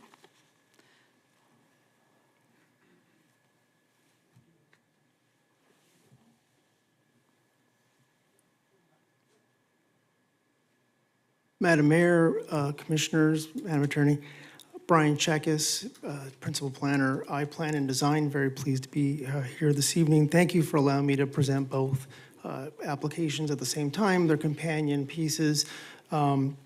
And I have a brief presentation that I'll just fly through because it's a pretty simple request. I'm here on behalf of my client, Salome Holding Company, a group of docs who have purchased this property in 2021, have started moving their operations over there. They're looking for this approval for expansion at this location, coming from unincorporated Palm Beach County into the city proper to bring those services and those jobs to the city itself. Our traffic engineers around, Mr. Adam Kerr from Kimley Horn, and myself for entitlements. And the architect, a local architect, Harold Tuttle, I think everyone knows him locally, who helped with the architectural design for this project. We're seeking from you all an approval for a master site plan modification that includes 111 square feet. It takes a 15,000 square foot building and brings it up to 22,000 square feet, almost 23,000 square feet. We're asking to add 10 parking spaces on our site, and we're also asking for the relocation of an existing, very old and outdated dumpster enclosure to put it into a corner and get it out of the way as we improve this property. The last part of it is a variance for parking for up to 49 parking spaces per code. But I'll talk to you about how we feel that that number is excessive, and we think that number is much lower for the uses that we're proposing, and for how we're oriented within this parcel within the greater Boynton Beach Mall site. So you all know the location, you've all been there. 1101 North Congress is located at the northernmost access road into the Boynton Beach Mall. It has a 40-year-old building on it. It's not exactly exemplary architecture, and it's something that could use a facelift and a complete makeover, and this group that's coming in wants to do and achieve that. Looking around the building, we all know what it looks like. The dumpster enclosure that, I don't know who designed that. It's massive. That's going to be taken down and parking spaces will go there, and that'll be part of the cleanup around the site. But there's not a lot of modifications in and around the site. The improvements we're proposing are very self-contained, and I'll show you that in the architecturals. Building was built over 40 years ago. As I said, 2021, they purchased the property. They're coming in from unincorporated Palm Beach County to Boynton Beach proper. The expansion is entirely within the existing footprint of the building, so we're not spreading out. It's all self-contained. We spread out on the first floor where the existing drive-throughs are located. That was for the Integrity Bank that was there for a number of years and has since moved on. And we're adding a third floor, partial third floor, all within the confines of the existing building footprint. This is the approved site plan. It's decades old. As you can see, it was a bank office use originally. We're the parcel located in the south, up in the bottom right-hand corner of the project. In 1996, the boundaries of our site, parcel A, where our building's located, were modified, and the parking at the center was reduced back in 96 to accommodate for updating and constantly reconfiguring ADA requirements. So that plaza was going through requirements to keep up to date with ADA requirements. Their parking spaces kept getting chipped away at, and what they have today is much less than what was originally approved, developed 35 years ago.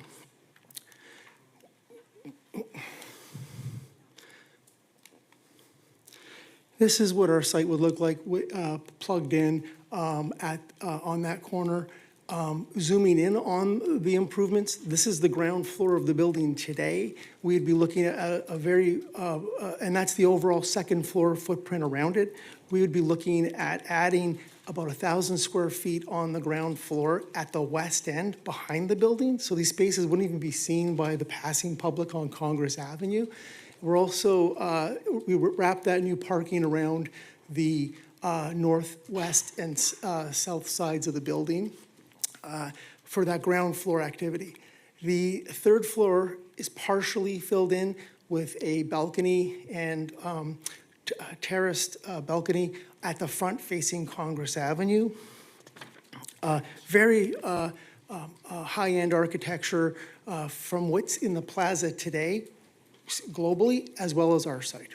And I think staff did a great job at packet review to kind of show you all that, the architecture and how it's going to look with all of the enhanced cornices and various copings and window shutters and differentiation in colors and glass railings, just a high-end architectural modification. This is the site in which the dumpster will be relocated up from there to this corner of the site and put into a reasonably sized enclosure. As we talked, the architecture in the middle and on the left-hand side is the existing building compared to what's going to be seen there after the renovations. So not only are they relocating into the city, but their goal is to enhance this site to match and be competitive and be part of and complementary to all the commercial uses that have redeveloped on North Congress Avenue over the past decade. Renaissance Commons, but not compete with them. Complementary services, medical services, professional office services, not retail services.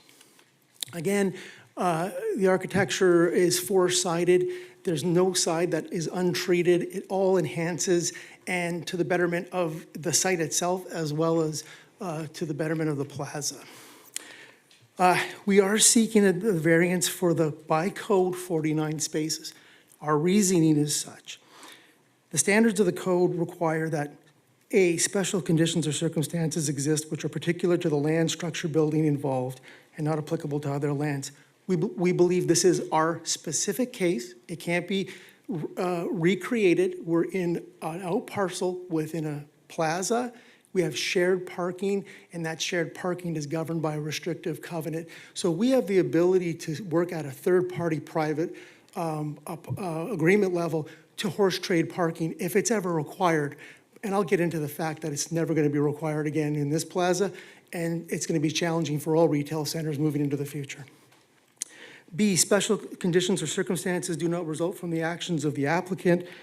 For the variance, we believe that's correct. The original approval prohibits any reasonable modifications or upgrades to the out parcel because the parking rate 35 years ago overburdened this site. It was given a 1 parking space per 200 square foot parking rate, and we have a range of uses that don't park at that intensity. So we, out of the box, already have more parking than we need. My client can attest to the fact that their parking lot's half empty all the time because they're overparked for the amount of building they have or are even proposing, and that they'll probably never get to the max number provided on site.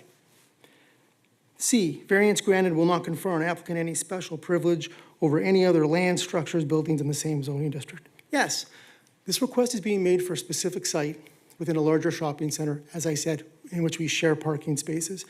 It'll be a third-party agreement if there's ever a problem in the future. And as we all know, when these regulations were applied to this center 35 years ago, there was no internet. There was no Amazon delivery. So every parking space counted and it was needed. And parking lots were full.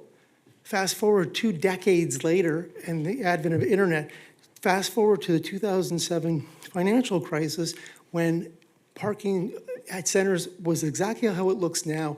It was devastated. Brick and mortar stores are seeing a massive reduction in the amount of activity they see because they're competing with online shopping now. Fast forward to 2021 and 2020 and the pandemic, and commercial and shopping centers obliterated. So we're now in 2024, and our parking analysis from 2021 showed that we had 100 plus spaces available in that plaza. In 2024, we have 200 spaces. We understand and we recognize Big Lots is gone, so the massive parking that was happening at Big Lots is contributing to that number, but the number's not going down.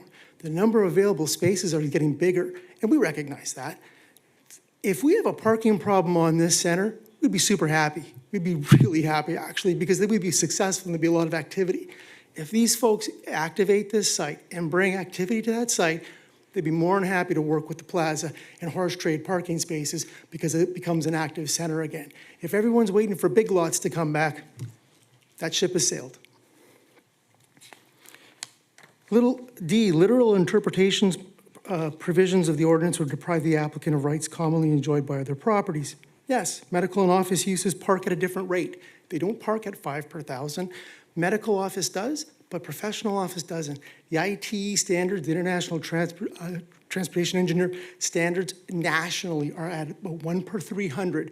So we're already on paper overparked, and the demand is higher than what would normally be required. And so our combination of uses out of the box has already been overburdened for parking. E, the variance granted is the minimum variance that will make possible reasonable use of the land, structure, or buildings. This request will update and modernize a 50-year-old building, and ample parking is available to support the request because of our unique situation being an out parcel within a plaza with shared parking. Parking will never be a problem off-site. We will never spill out into the street with respect to how this is oriented within the greater Boynton Beach Mall property. And then F, variance granted will be in harmony with the general intent, purpose of the ordinance and will not be injurious or detrimental to the area involved or public welfare. Yes, updating this will keep this medical office user in your city. It'll bring jobs into the city. It will activate that portion of the center. It'll modernize that portion of the center, and maybe it'll start other great things at that center. But right now, paper code is restricting us from being able to advance this. We are asking for more intensity, but it's not egregious. It's a small amount of additional medical office that will go a long way to advancing the progress of this site and the center. Again, to quickly reiterate, we analyzed this from an on-the-ground parking analysis in 2021 when they first bought the building and were interested in improving this, wholesale improving it. And we did it again in 2024, and the numbers show that we're well overparked for our site as well as for the overall center for the use that we're proposing. With that, we're not here to beat staff up. We're here to try and fix an incongruency in what the code requires and what we believe is happening on the ground, and that by advancing the variance and approving the site plan approval, we can get these docs to come into the city and provide those complementary services to all the stuff that's happening out in the North Congress corridor now. And with that, I'm seeking Commission's approval of both the variance and the major site plan modification. If you have any questions, we are here to answer any questions you may have. Thank you very much. Thank you. Is there any staff response? Did I just yell? Hello, my name is John Stout. I'm a planner here. Staff is unable to, due to strict reliance on the code, staff is unable to recommend approval. However, if the commission wishes to recommend approval, staff recommends that the variance be approved, and the variance being approved for 49 parking spaces, as he had mentioned. Previously had been 42, but for the shopping center to be parked completely into code, it must be 49. And if both are approved, that is the commission's prerogative. So, thank you. Okay, any comments from the commission? Nope. I mean, from Thursday's agenda workshop, my position remains the same. I think this is a great opportunity, moving jobs from the west to the east side of Boynton Beach Medical Office too. As I mentioned earlier, I drove by there, reviewed this, Google Satellite, and I think this is one of those situations where we need to take a holistic look at all of this, when it comes to our ordinances and codes and zoning altogether, requirements for parking. So I don't have any issues. I'm okay to move forward. Great. Commissioner Kelly? Thank you, Mayor. I do have one question for the applicant, if you don't mind. Thank you. Are they anticipating that the tenants will remain, I know they've been medical, is that the intent that they will stay as low intensity as they currently are? Because obviously depending on the tenant would depend on, what the, the rate of parking would be. Great question. These are end users. So these are they have PCPs, primary care physicians, and they have their practice that are in that building. So this isn't, we're not jamming a whole bunch of different uses in there. It's going to be very much scaled to the site and to the building. And that's a good limiting factor in terms of the number of doctors and the amount of staff that they bring in. So as an end user, they're not improving this and opening it up to anyone and trying to jam tenants in there because they want the space for themselves. And that's why the architecture is so, it's rigorous. It has a lot of elements on it that serve their purpose, outdoor deck space, very, very high-end finishes, because they want that for themselves. Right, so instead of it being kind of a multiplex with various tenants, it's going to be their right building. There is an office, professional office floor in there as well. But that's about 1/3 of the space. The second floor is dedicated to professional office, and that's, again, pulls that parking number down. But they curate their tenants based on what their needs are. So it's not completely rented out to someone else and they just try and get as many tenants in as possible. It's basically making sure it's the right tenant mix for their practices. Right, yeah, because, I support bringing, this business to Congress Avenue, but what my question was for was, to ensure that we have, that it's not just going to end up then going to some high-intensity business that then we have to, and I know it's not our burden to worry about it, it would be, you as the, or them as the, the owners, but, that was my concern was, what the tenancy was gonna look like, because, obviously when you're bringing in another 8,000 square foot, you have to envision that that's employees and that's patients and everything, but if their intensity is remaining the same, then we can understand, the justification. So, and I think that is my only question that I had. It came up during our agenda review, and I can ask you since you're here and you weren't on that. Has there been communication with the plaza or with the other tenants with regard to shared parking? Because I know that was something that came up, that previously there had been, I don't know if it was verbal agreements or agreements that, they were sharing parking. But my understanding from staff was that there hadn't been any recent communication, but I just wanted to check with you to see if anything had changed since our last communication with staff. Very happy to report that there was communication with the owner of the plaza prior to your agenda packet meeting. I sent them all the information that was part of this application in the maybe once or twice that I was able to communicate with them, sent them everything, told them the request, and that was the last we heard from them. And I understand why, because we're an out parcel owned and we have an agreement to share parking. So until or unless there's something that pops up that they need to poke their head into, they saw what was happening, and that was the end of our discussions. So we were able to reach out to them, get a hold of them, and that happened before packet review. And so there's no mystery to the Boynton Beach Promenade ownership. Okay, so they're on notice and they understand what you're doing. Yes, ma'am. And no news is usually no objection and no new, and no. And Commissioner Kelly, they would have been noticed as part of this application as well. Yes. Perfect. Thank you so much. Those are all my questions. Thank you. Commissioner Cruz? I think all the questions have been asked pretty much. I would be supporting this because I know it's going to create local jobs, and we definitely need to revamp that area on Congress, so I'm supportive. Thank you. Okay.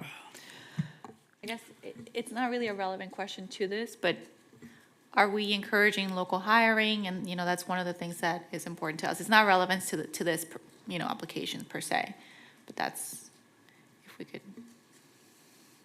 One of the docs is here, and he nodded and said, yes, they will be hiring locally. So as a sidebar, yes, we'll be supporting local employment endeavors. Great, thank you. Thank you. Great. We are taking public comment on this. Is permitted on items 8A and 8B at this time, with each person having 3 minutes. If you could come on down. I always feel like the price is right when I. Susan Oyer, Boynton Beach. First of all, I think this is a fabulous project, and I think you guys should approve these exemptions. This is wonderful. I would just point out a couple of things that weren't addressed, and probably because I wasn't there to ask him for at a prior date. What is the art feature going in, or is the money going into arts? Are we doing something big and beautiful?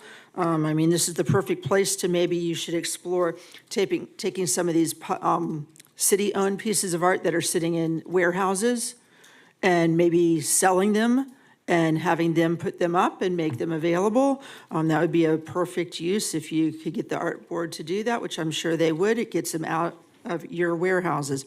Second of all, I noticed in looking at the picture, it looks like it's going to be a very dark roof. And the last time I checked, which was when I got the code changed, was that these buildings are supposed to have white roofs. So then why is this not have a white roof? And when was the codes changed that I wasn't here to sit there and argue about, because I'm the one who got the codes changed. Next up, the canopy trees should be surrounding the parking lots. That was put into code. What happened to that? We are supposed to have canopy trees around every parking lot going forward, so where is that? I just see partial trees, and they're beautiful, yay, no palms, which are horrible because they are not trees. Also, are we doing some kind of butterfly planting to help encouraging our Atala butterfly colony, that we are one of the few places left in the United States that has Atala butterflies? They cost the same as every other plant, so why not put them in and encourage the Atalas to spread beyond just the downtown, this area, and my neighborhood, out to that area, and especially make this happen, and hopefully you'll be thinking along those lines when it comes to the mall changes too. And not having seen the whole plans, what are the plans for putting electric car chargers in and adding more handicap? Because if you have medical means old people and people with issues and disabilities, so you need more handicap than normal, bigger spaces than normal, especially near the doors, and electric because, you know, we are an electrifying nation, so let's be prepared. And as somebody who owns an electric car, I will tell you, it is absolutely miserable to try and find some place to charge. And why not be the leader in this, especially if you're going to be upgrading and having a luxury office space, have luxury options, because you know those doctors are showing up with electric cars. So thank you for your time, but please address these code issues that were changed that don't appear to be on this plan. Thank you. But otherwise, vote yes. Are there any further questions or comments from the commission? If there's nothing else, may we have a motion to approve? to approve. Second. Oh. Do you need AA? Do you need it separately or both? Can we do both? Separately, they would like for you to vote on 8B first, and the motion needs to be Right. modified on 8B to provide a variance of 49 spaces rather than 42. Motion to approve 8B with the modification of 49 spaces instead of 42.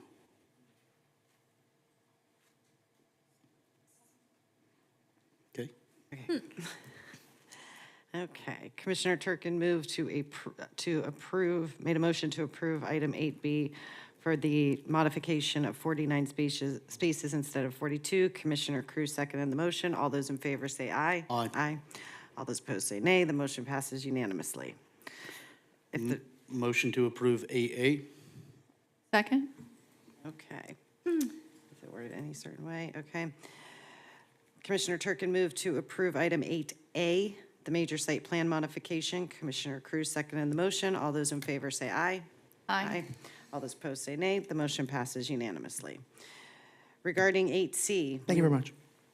Thank you. Regarding 8C, we will turn to the city clerk to read the ordinance title into record.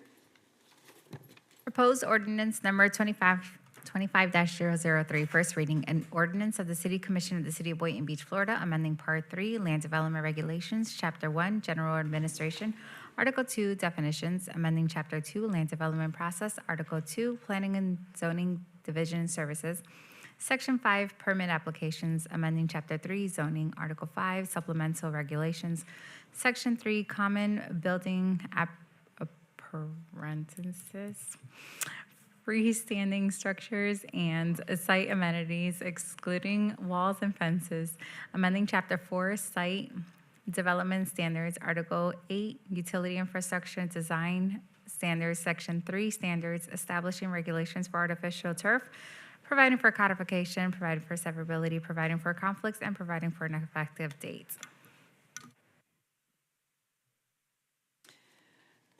Could we please have staff begin the presentation?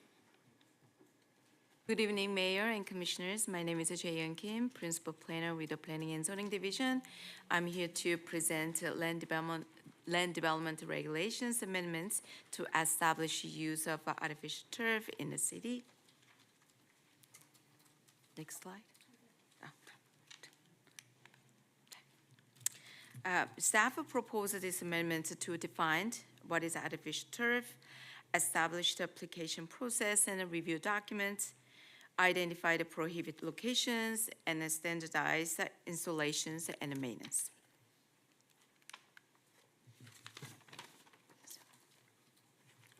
This slide shows the findings based on research conducted from the neighboring cities, which was presented at the City Commission meeting on November 4th of 2024.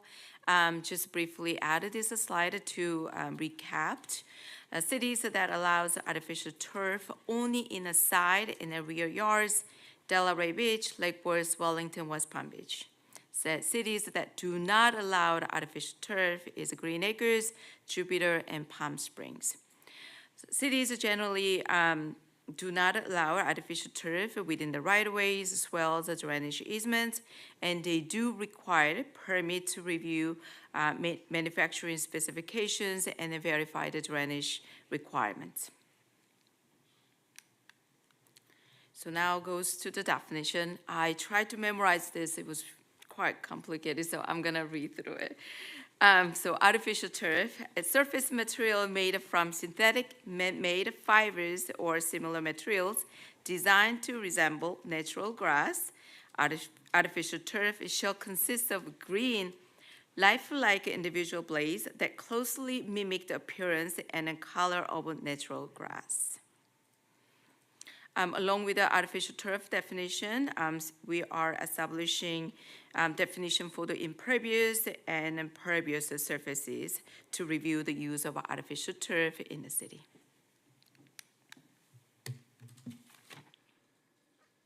So artificial turf will be reviewed and processed as a zoning permit, along with standardized documents and plans, documentation detailing material installation of artificial turf system. Also, it's proof of made in USA to ensure compliance with current safety and standards, as well as it may require the drainage plan under the certain circumstances.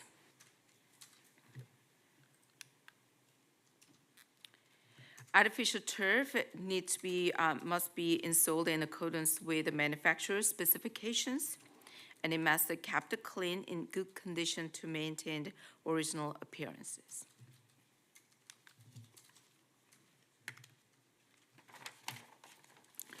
These are images showing that where the artificial turf could be used in single family, as well as parks.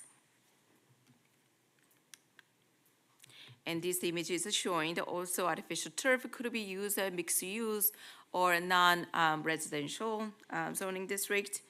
Could be used for the outdoor dining or rooftop gardens or pool deck areas. Artificial turf will be allowed in all district except areas designated for the drainage and retention area. Landscape areas defined and outlined in the Article 1 and 2 in the land development regulations, rights of way, waterways, water banks, and then register historic properties. Staff recommends approval of this land development regulations amendment to establish use of artificial turf. That concludes my presentation, and I'm here for any questions. Any comments or questions from the commission? Yes, real quick, because I know the presentation included rear and side yard. This is applicable for the front yard as well, correct? Absolutely. Okay. No, thank you guys so much for doing this. You've spoken a lot on this in the past in previous meetings. I would like the recommendation of increasing the square footage from 800 to 1,000 feet. And so that's my only, my ask for my colleagues. Thanks.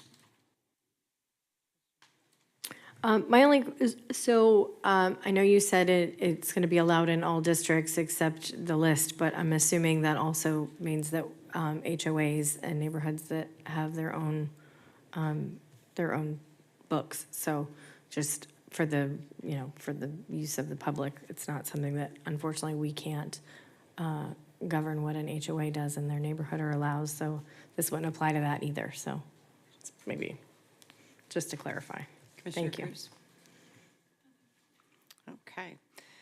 Public comment is permitted at this time. If anyone would like to come up, you have 3 minutes. Okay.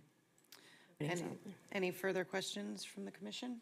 I just want to clarify that Commissioner Turkin wanted to increase from the 800 square foot of impervious surface to 1,000. Are you referring to the all district?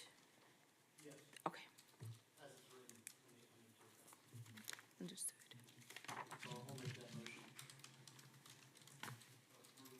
8C with the amendment of from strike through 800 to 1,000 feet. Your microphone's off.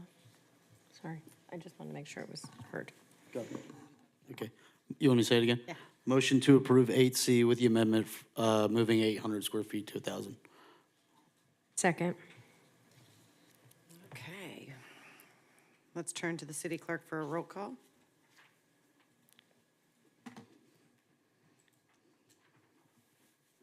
Commissioner Kelly, Yes. Commissioner Turkin, Yes. Commissioner Cruz, Yes. Mayor Shelton. Yes, In a roll call vote, the motion passed unanimously. thank you. Okay. Moving on to 8D, we will turn to the city clerk to read the ordinance title into the record. This is a long one. Proposed ordinance number 25-004, first reading, an ordinance of the City Commission of the City of Boynton Beach, Florida, amending the art in public places and public beautification regulations of the Code of Ordinances, repealing Part 2, Code of Ordinances, Chapter 2, Administration, Article 11, Arts Commission, Article 12, Art in Public Places Program, repealing Chapter 27, Advisory Boards and Committees, Article 2, Boynton Beach Art Advisory Board, Section 27-21, Intent, Section 27-22, Definitions, Section 27-25, Establishment of Public Art Fees, Section 27-26, Public Art Funds, and Section 27-27, Art in Public Places Guidelines. Amending Chapter 27, Advisory Boards and Committees, Article 2, Boynton Beach Advisory Board, Boynton Beach Art Advisory Board, Section 27-24, Purpose and Duties, amending Part 3, Land Development Regulations, Chapter 1, General Administration, Article 2, Definitions, and Article 5, Housing Initiatives, Section 1, State Housing Initiatives Partnership Act, amending Part 3, Land Development Regulations, Chapter 2, Land Development Process, Article 6, Impact and Selected Fees, Section 5, Article in Art in Public Places, amending Chapter 4, Site Development Standards, Article 14, Murals, establishing regulations to regulate and provide standards of the Art in Public Places Program and public beautification, providing for codification, providing for severability, providing for conflicts, and providing for an effective date. Could we please have staff begin the presentation? Yes, thank you. Amanda Radigan, Planning and Development Director. This item comes before you based on commission direction to look at opportunities to expand the use of the Public Art Fund. The original presentation and discussion among the commission was given back in July 2024.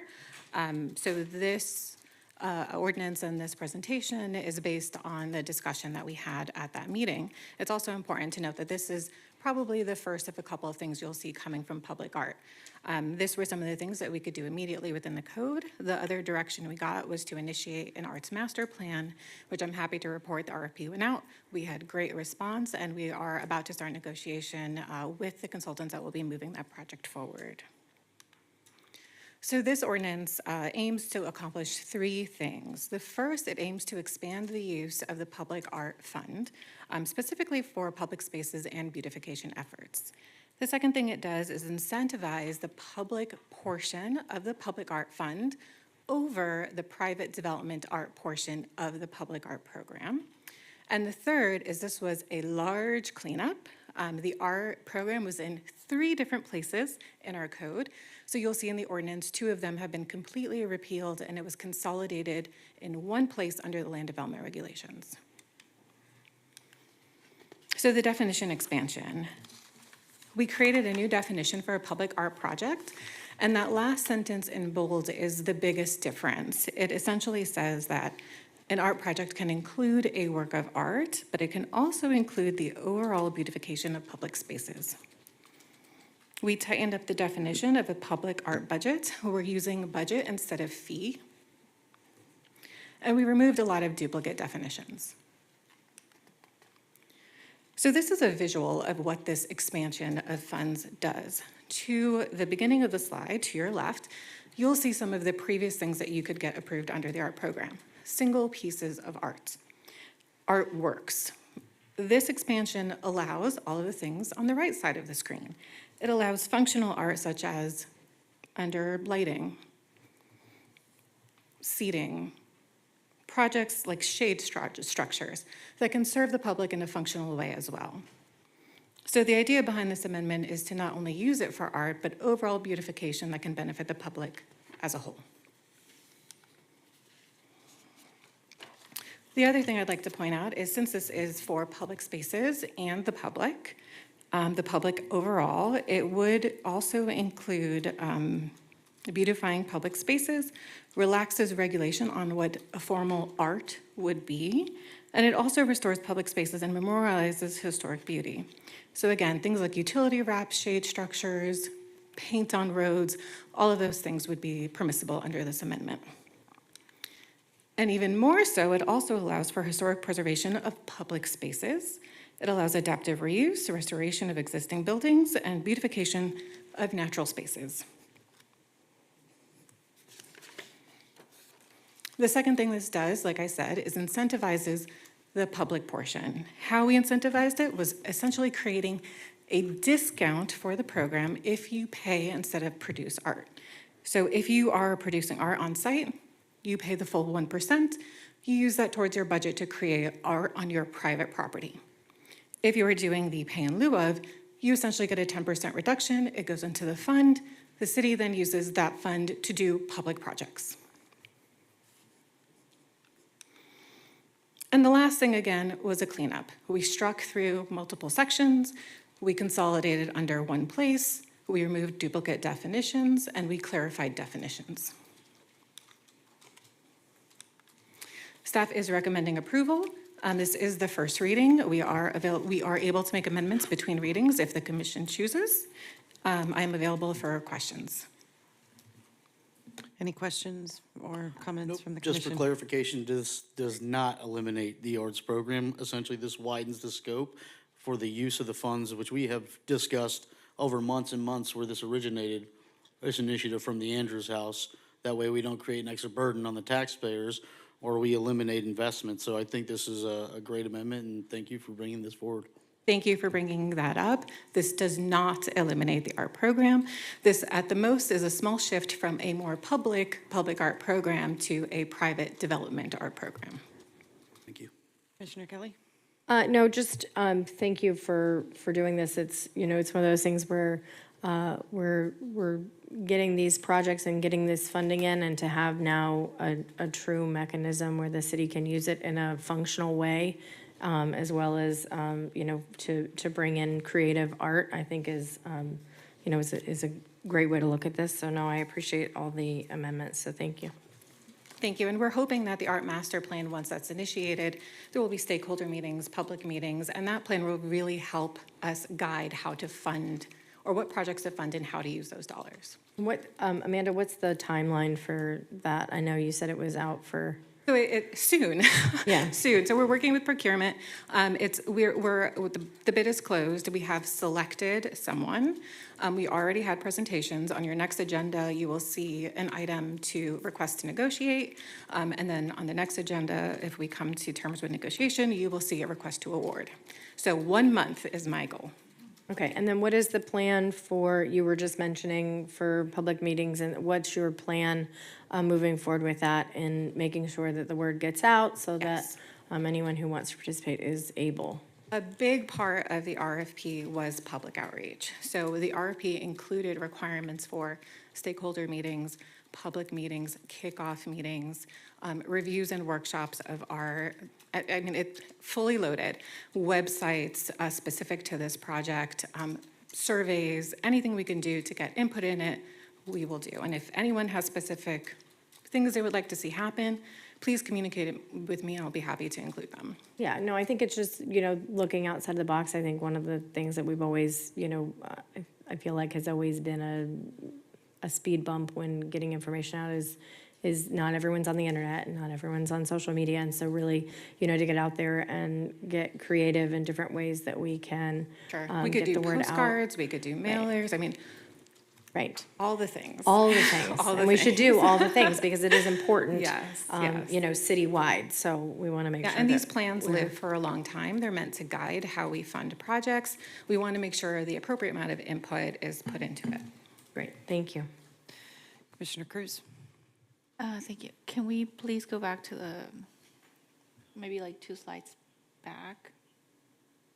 One more, I think. Yep, that one. What's the current status of the issuance of building permit? Do you guys currently take 30% of the art fee as it is? Like, is that like a thing now? Yes, so that exists. The only change in this program is that if you were doing the public portion or the pay in lieu of program, it would be the same. You would pay 70% into the fund, or you would use 70% to construct your art.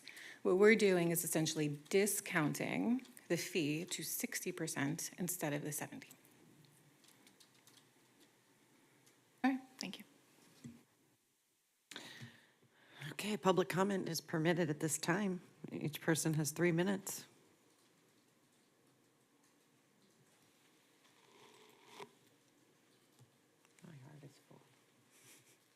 Thank you. Susan Oyer, Boynton Beach. I thought you guys weren't doing public comment on this one, or I would have been slightly more prepared.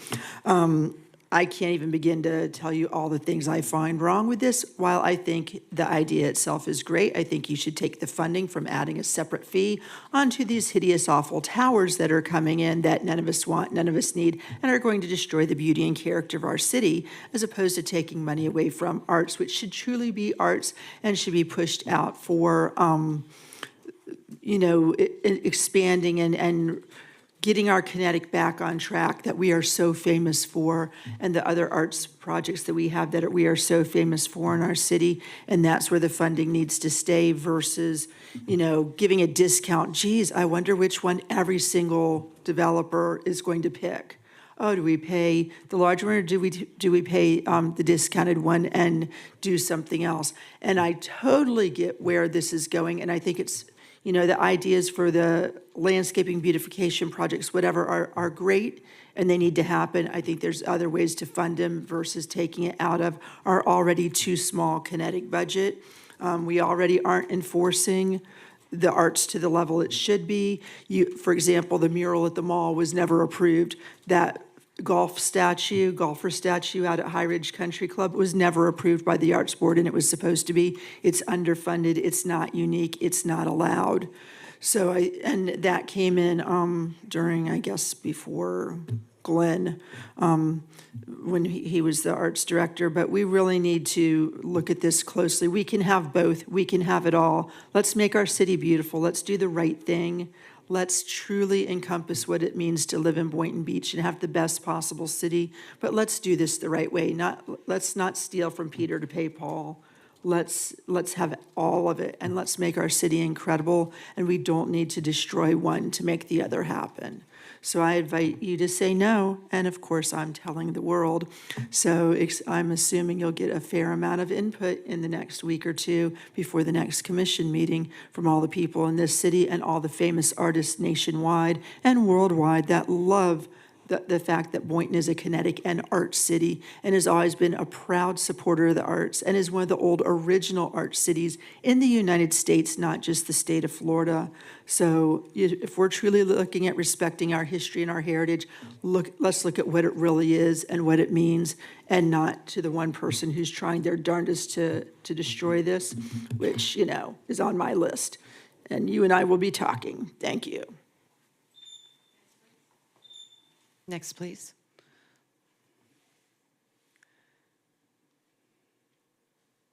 Hi, Commission. East Tilton Ratcliffe. I've served on the art board, as many of you know, for years now. It's changed a lot over the last few years. I am hopeful that this will be used positively. I love the idea of expanding the definition of what art can be and how it looks in our city. I'm very hopeful that that means that our art will actually expand beyond kinetic. I think in some ways that the kinetic is actually a little bit old-fashioned, and I don't think that it is as expansive as Boynton Beach needs or deserves to be in terms of our art. So I'm very excited about this. I know that we're bringing Parks and Rec into this, so I am hopeful that as this moves forward, it won't all become architecture and Parks and Rec. I hope that there will remain a focus on creating not entirely traditional art forms, but keeping the art to some art. And I am hopeful. I know that one of the things that we did change in the code was that we asked for more local artists to be included. I know that as we bring parks and commissions into this and we beautify spaces using greenery, I would request that there may be some language included that incentivizes, as Susan was talking about, local flora particularly. I think that that could be a really exceptional way to make Boynton a better place as well. So the Kunti palm or any other natives, an emphasis on that I think could be really useful here. Thank you. Thank you. Are there any further questions or comments from the commission? Motion to I'll approve? just say, I still have some questions. I went through the entire ordinance, and there's some things that I kind of have questions about, but it looks like everybody else is ready to go, so. And if that's you fine. have questions, you can ask them so that they can get addressed before the I mean, next yeah, meeting. Second hearing, so it's address fine. them. Let's get on with business. Motion to approve, 8D. Second, for discussion, I do have a question, though. With regard to our kinetic art program, that's not something that is paid through this public art fund. That's something that is funded separately. Am I correct? It is Through funded arts and through the cultural? Public Art Fund. Oh, it is? It is currently funded. At through the 100%? Nothing At comes through arts and 100% cultural? currently. That is something that could change, but right now it is funded fully through the Public Art Fund. As part of this art master plan, we will be looking at the events portion as well, and options for that will be discussed with commission stakeholders and the public too. But currently, yes, it is funded 100% through the Public Art Fund and will remain until otherwise decided by the commission. Okay, thank you. I do have a question too on the administrative fee. Again, in comparison to other municipalities, is that a high or a low fee of 30% administrative? So the 1% is what is comparable everywhere. I'm not sure all ordinances split it up this way. Since this is a self-contained fund, that 30% goes towards all administrative, including staffing for the program. So it is set up as two funds. Anything that comes out of administrative, if there's surplus, goes into the general public art fund. To follow up on that, that was kind of one of my questions, like, 30% is a significant amount, and if we have such a small amount for beautification and art in the city, and this is our only source, we do have the general fund to fund staff and things of that nature. That's why I asked, like, has this always been the case? Because I wasn't aware. This has been structured this way since the beginning of this program, but although we collected in two different components, it is still one fund. So staff is being paid partially from this fund. Anything that is not used for administrative is going towards an art budget. And anything, again, at the end of the year that's not expended, we have, a fund balance that we maintain within this fund as well. But it is obviously up to the commission. If you want to move administrative completely out of this fund and onto the general fund, it could be. And right now, it is paying for staff as well as the art programs. Okay. Thank you.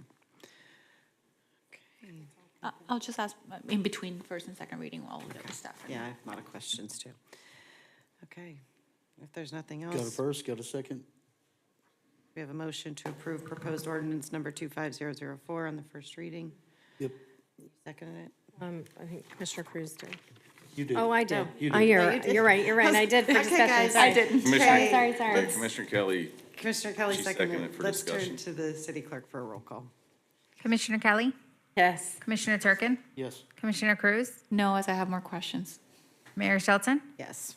In roll call vote, the motion passed 3-1 with Commissioner Cruz dissenting. Thank you. Next, we have the city manager's report, if somebody wants to begin. Yeah, thank you, Mayor. On Thursday night, we had a 45-minute conversation about all the future agenda items. Tonight, I kind of want to treat it as a à la carte. So if there's any additional information, any additional discussion that you guys may want, feel free. Nothing related to this. When are we scheduling that workshop, the parliamentary workshop? I was actually going to bring that up. I had some discussions with staff for Commission on Ethics coming in on a Saturday. I know you guys have differing work schedules. Some of you come in 5:30, 6 p.m. to these meetings. Mayor, I know the weekends are very important to you. So this is a great opportunity for you guys to give me some direction as far as what you guys want. I mean, I know the Commission on Ethics, the Special Counsel Rhonda Geiger, she has definitely did commission personnel and also city staff ethics training on the weekends on Saturday. That's not out of the question. We have not met with the parliamentary vendor yet, so we would definitely reach out to him once we get some further clarification on a schedule for you guys. So when that's done, maybe you can just reach out to all of us and we can coordinate? Are you guys good with a Saturday? I am.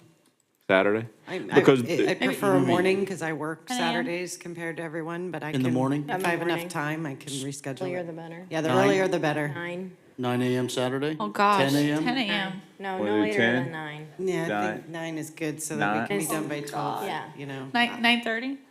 9. Saturday, we work every day. 9. 9:05. I'm up at 4:30. 9:15. 9:30, 9:15. We 9 can is compromise just at fine. 9:15 because I do opposed to. 9:15. we got 9:15. All right, Okay, it's different from everyone up 9:15 here. on a Saturday. I'll let you guys know the exact I'll be date. here at Okay. Not the first Saturday of the It's month. different for everyone up here. It's not the first because Saturday of the month. You got drill. Yeah, maybe. Okay. You guys work during the week and my I- busy no, that's days why are I- usually that's why I'm Thursday to I'm- Sunday and the other days, so Yeah, no, Okay. listen, we can do it at 7 o'clock on a Tuesday. I'm game for anything. I prefer morning. Sunday at 2. No. Sunday? Sunday at 2. Sundays you are guys for want? other people. Whatever. We're good. Yeah. Saturday 9:15. Got it. I'll give you guys some differing dates for Saturday, and we'll go from there. All right. Okay. Thanks, guys. Okay, we're moving on to the regular agenda. First on the regular agenda is the modification to the development order of the approved Pulte Cottage District new master plan and new major site plan. Can staff begin your presentation? Good evening, Mayor, Commissioners. Actually, if, I can do the presentation, but if it would be okay for the applicant to provide his presentation first, if that's fine. Okay. Yep, thank you. Just keep it. Come on up.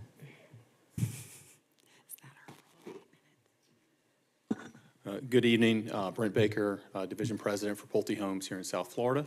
I'll give a very brief presentation here, and this is really just a clarification and kind of a cleanup item to keep the very important Cottage District project moving forward. Quick update, if you've driven by, it's just north of here. There's 2 model homes now under construction. 41 total workforce housing units. The homes will be sold in the lowest 2 pricing categories of Palm Beach County, which is great. The single-family home should start any day now. That's why we're here tonight. We got one item to clean up so we can get our permits released. The townhouses will start a little bit later. There's an FPL utility line that's got to be relocated, and we hope to have the first people moving in late 2025 or early 2026, which is right around the corner. A little bit of background, we were awarded this project by your CRA in 2022. As part of that contract, in our presentation, we made multiple references that we're doing this as part of the county's workforce housing program, which is a great program that gives down payment assistance and gets affordable housing to a lot of people that need it here locally. Our development order was approved in 2024, a couple years later. It also referenced using the Boynton workforce housing program. So now we've got 2 programs in there which are very similar but different, okay? This is a brief comparison of the 2. If you went through them, they both have 15-year restrictions.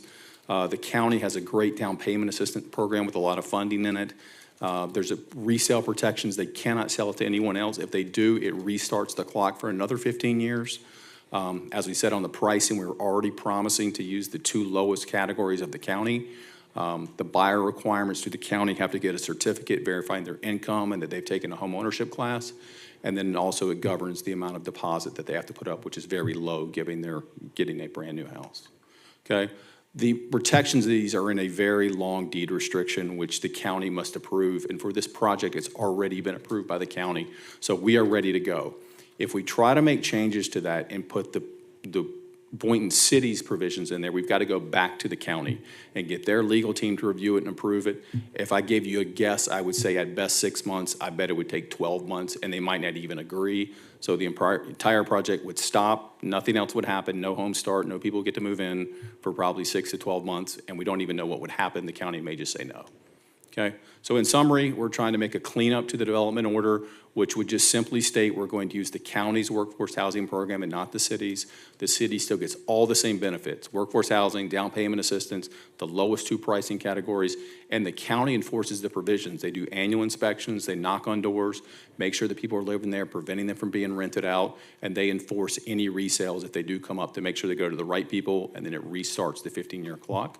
So we're just making this simple request tonight so we can get our single-family permits released and start a bunch more much-needed workforce housing units in your city. Thank you. Thank you. Go ahead.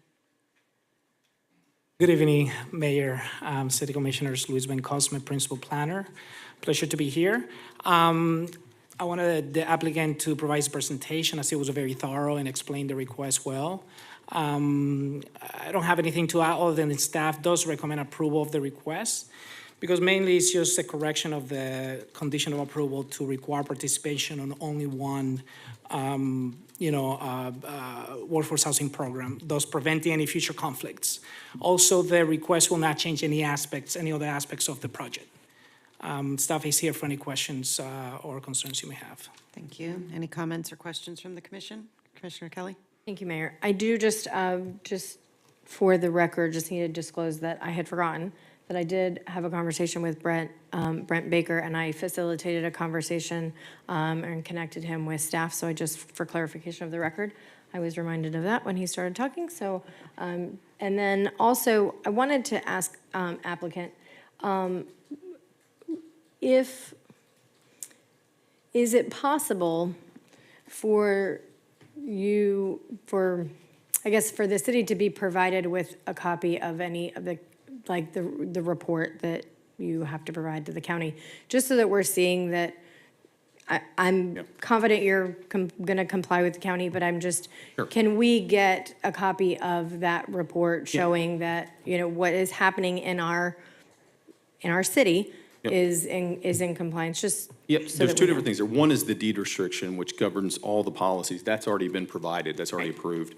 The second thing, as far as a report, as far as with the county, you have to go through a very detailed sales process that involves notification, and then your CRA team is also deeply involved with our team on the marketing of the units, making sure that we're making the local community as aware as possible. So there's a lot of people already with the city, mainly through the CRA, that are involved in everything we're doing to create a fair sales process, which will be done through a lottery, when probably September would be my rough guess on time frame at this point. Right, and so you and I had that conversation about the CRA having, we're getting our quarterly reports. What I'm asking more so is in the year 6 and year 7, when you're doing these, when the county is doing their inspections and they're doing all those things, can the city be provided with that?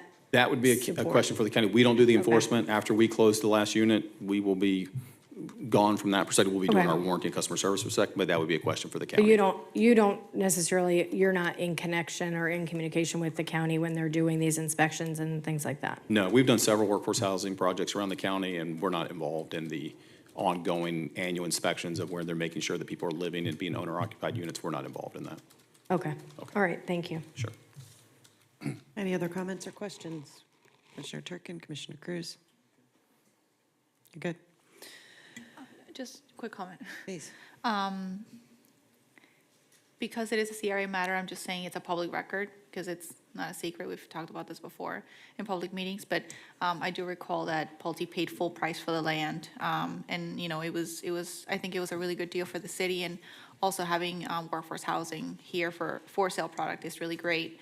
I wish we could get a lot more of those projects, but I'm really happy to see that.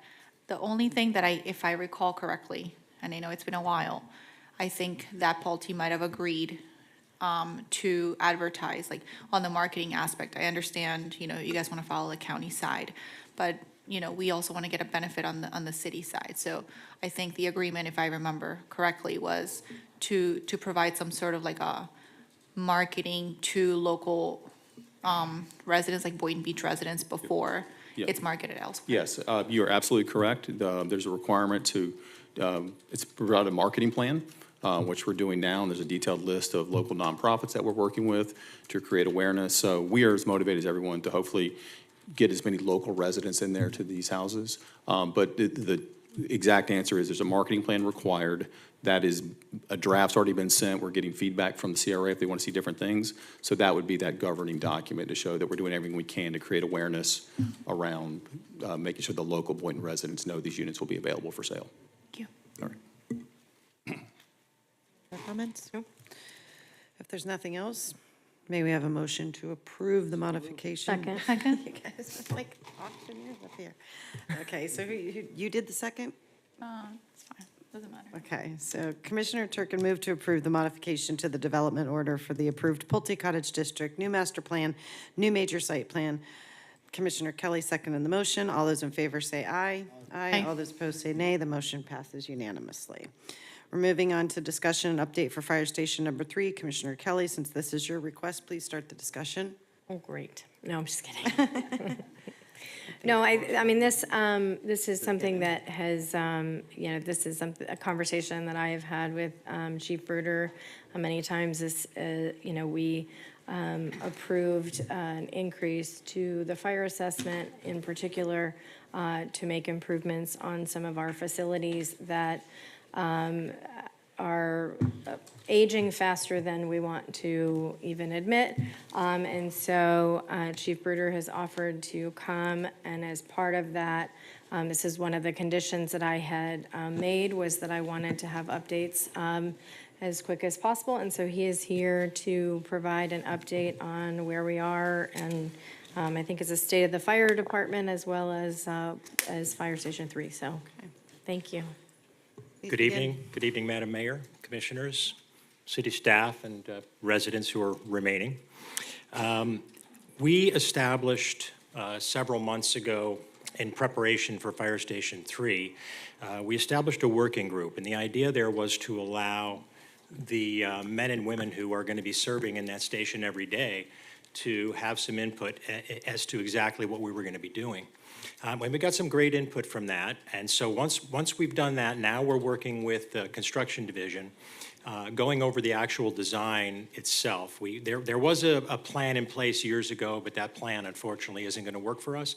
So we're in the process now of going through, looking at what we've come up with, looking at the plan, and then we're hoping within about the next 90 days that we're going to be able to go out for a design build on Fire Station Number 3. Essentially, what we're looking at is a time frame of 18 to 20 months for that building to be built from this point.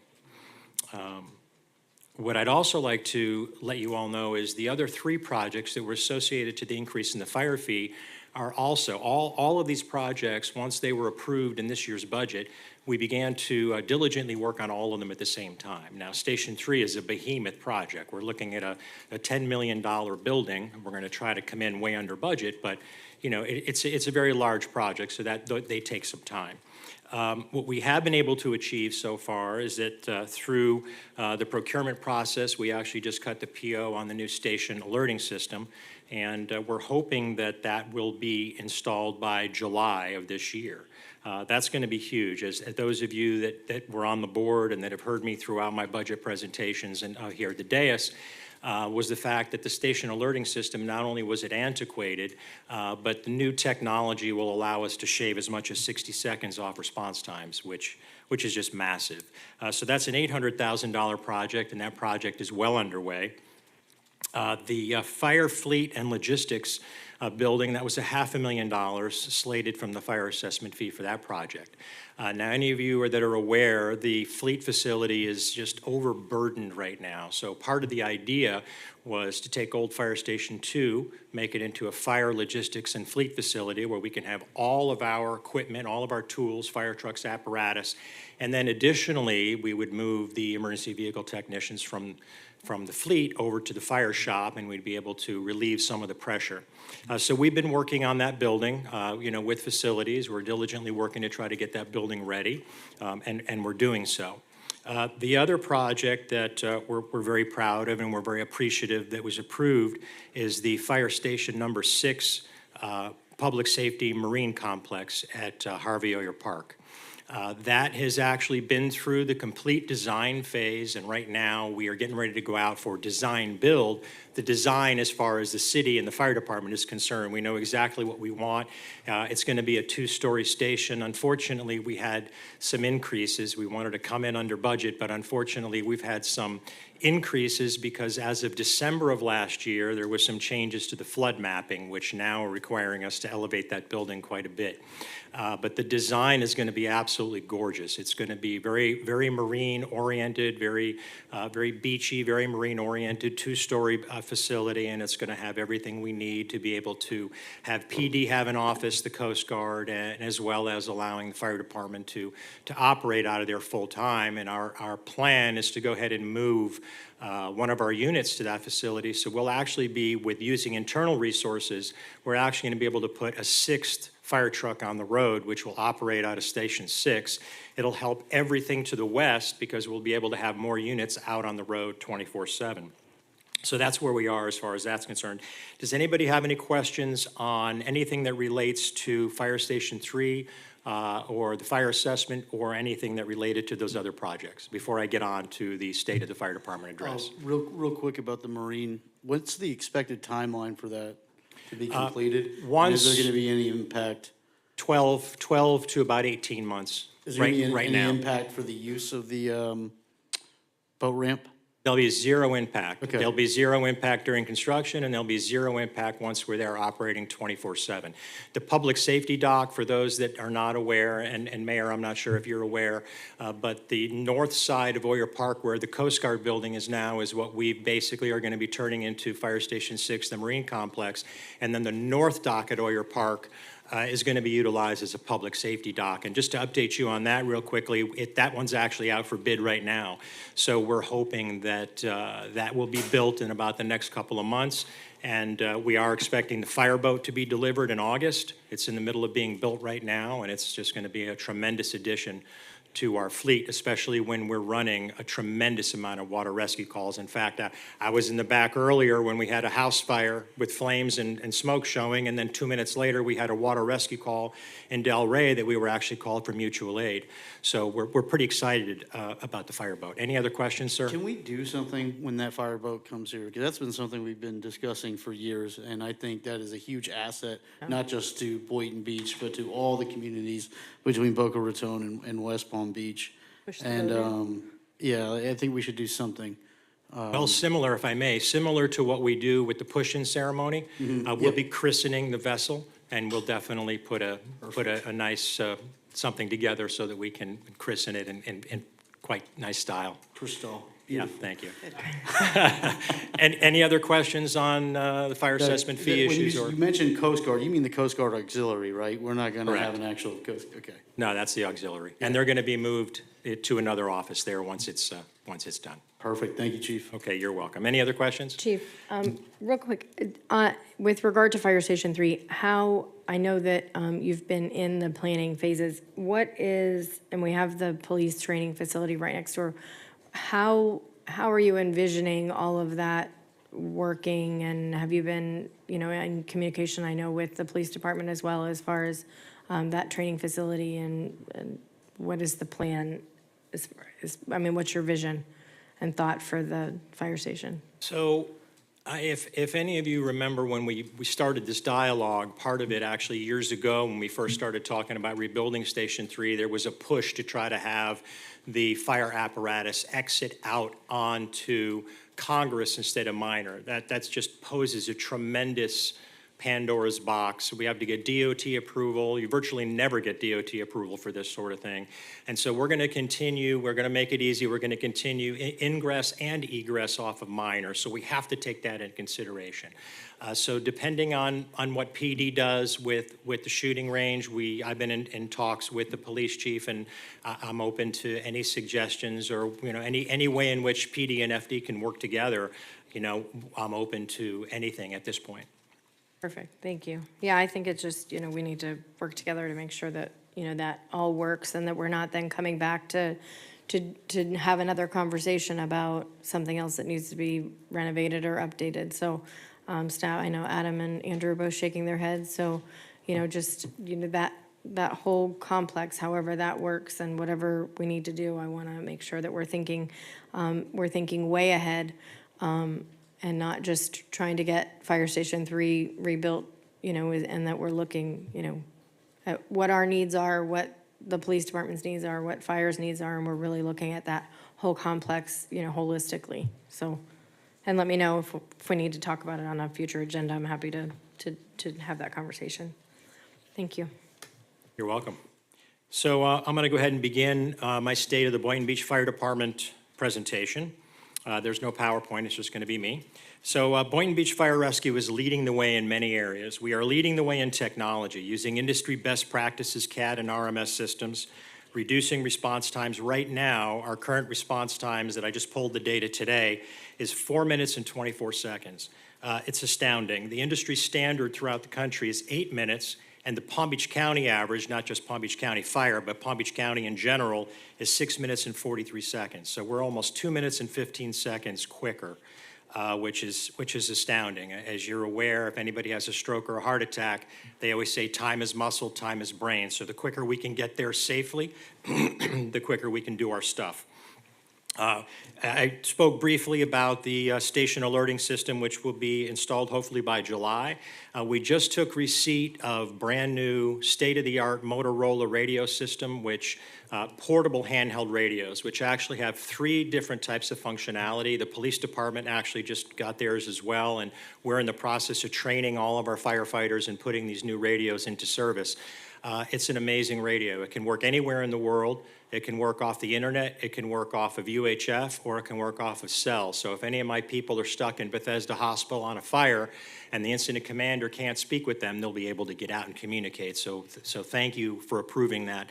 That's a huge step in the right direction. With less and less people going into public service careers, Boynton Beach Fire Rescue is leading the way, having built a destination fire department while addressing managing recruitment needs. We are currently experiencing extreme high levels of morale, which as the fire chief is very comforting. And we're also very concerned about retention and succession planning. Someday I'm going to finally retire, and I want to make sure that this city has what it needs for the next 50 years. And the only way we can do that is if we prepare properly and we put the right people in the right positions, and we're working very diligently for that. Boynton Beach Fire Rescue is leading the way with 99% of our personnel being paramedics. There are no fire departments in South Florida that can say that. We're 1 person away from being an all-paramedic department, and we're also at this point fully staffed. And again, that's a testament to the amazing work this commission has done, listening to my recommendations and the way we put everything out in a transparent and fiscally responsible fashion. So we really appreciate your support. Boynton Beach Fire Rescue is again leading the way in first responder physical and mental health. We have one of the most progressive physical and mental health programs and support teams in the nation. If you could understand how many phone calls I get in a week, I think you would be astounded, from police chiefs around the country, fire chiefs around the country, asking me how did we do what we did and how can they improve their mental health programs. As you can see, I'm wearing a pin today on my jacket. And I'm wearing a pin today on my jacket because in the last 3 weeks, my former fire department has lost 3 members to suicide. And it's devastating. And I can tell you how proud I am of the men and women of this department because we were asked to send people down for peer support, and we sent 7 peer support team members. We have more peer support team members than any fire department in South Florida, and we're committed to the mental health of our first responders. So 7 of our people went. It was more than any other fire department sent, and there were peer support team members from across the country that went down to Miami-Dade Fire Rescue to try to support them in their hour of need, and there are many, many hours of need. So I'm very proud of those 7 members, and eventually I may want to bring them back before this commission to recognize them. One of the other things that you are all very supportive of is that we've moved towards doing these full body scans, and I just want you to know how important that is. Firefighters with cancer is an extremely difficult thing. And in the last 2 years, we've identified 3 individuals who had major issues that we would have never known. And one of which, he could have had an issue and died on a fire. So we were able to identify this. We've been able to get them the help they need, and we're able to try to get them back to work as quickly as possible. So, you know, mental and physical health is extremely important. Boynton Beach Fire Rescue is leading the way in EMS, emergency medical services. Most fire departments in South Florida have gone to whole blood or are going to whole blood. We want to take it to the next level. We want to use plasma, blood plasma. So we're working right now with our medical director. We've incorporated 3 new cardiac medications to our tool bag, so to speak, and we're using state-of-the-art Zoll cardiac monitors. I continue to instruct my staff to maintain and deliver the highest level of emergency medicine possible, whether it is through the use of new technologies such as handheld ultrasound devices, to identify underlying medical or traumatic situations, or new medications. Also in EMS, over the last 5 years, we've dramatically increased EMS transport revenue collections, and all that's been done through workplace controls. One of the things we've had to do in the last several months, we've been looking at this actually for about the last 12 to 18 months, is we have been, although if you look at statistics, our call volume generally goes up about 10 to 15% a year. That's usually the average for most fire departments, unless there's a massive influx in population. What we do see, and what we have seen, is a massive amount of increase in peak hour calls. What we've done is we've gone ahead 5 weeks ago. It took us about 5 months to get this done. But essentially, I put in service, or we have put in service, Rescue 2 Bravo. It's running out of Station 2 right now. Station 2 is our busiest firehouse. And I'm going to tell you that in 5 weeks, Rescue 2 Bravo has run 111 calls for service. 64 of these were transports. Rescue 2 Bravo, average calls in an 8-hour shift was 3.17. Rescue 2 Bravo, average transports 2.13.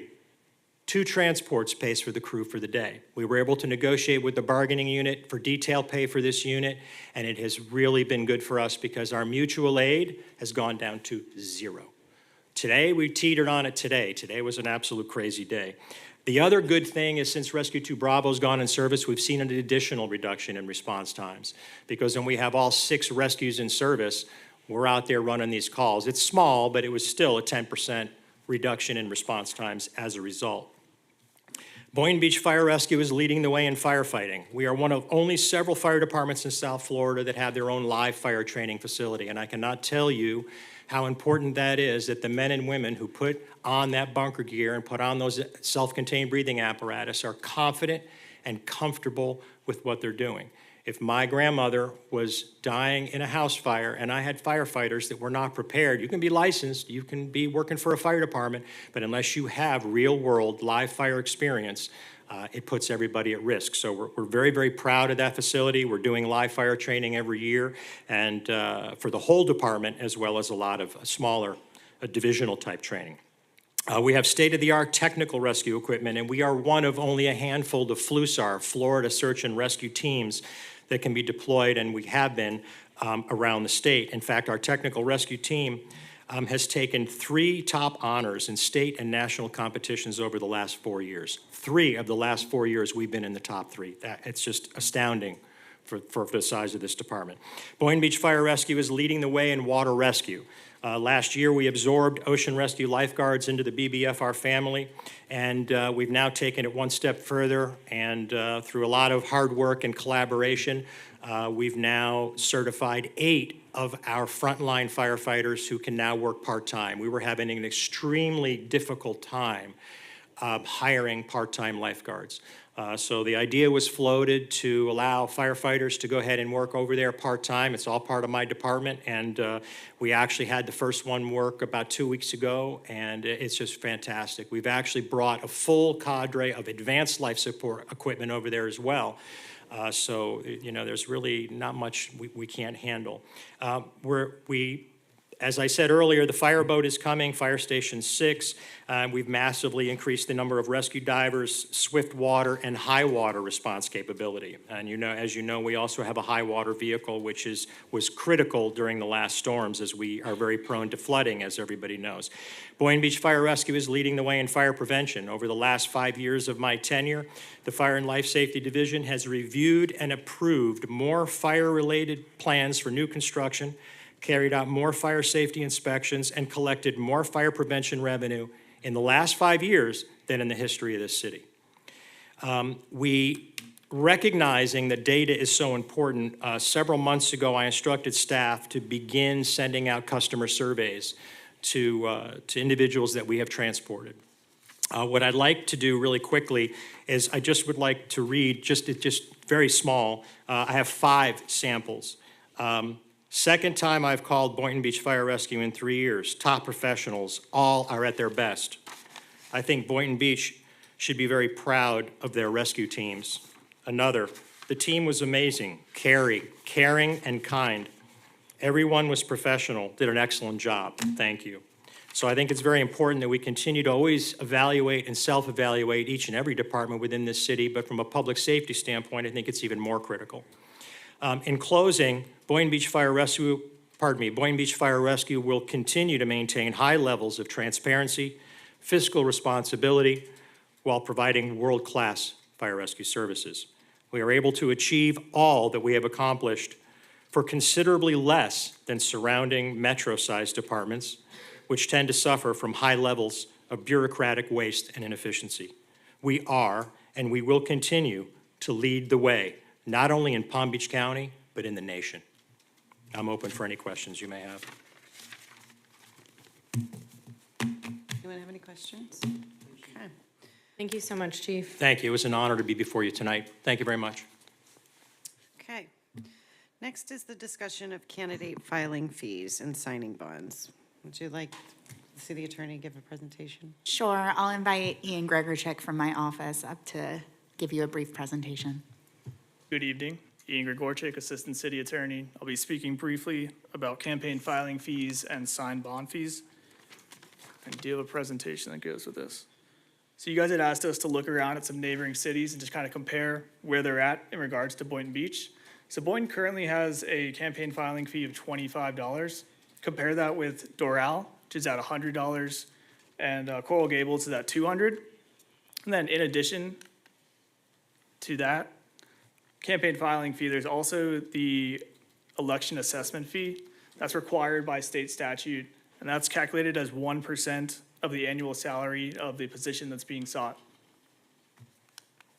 Moving on to the signed bond fee.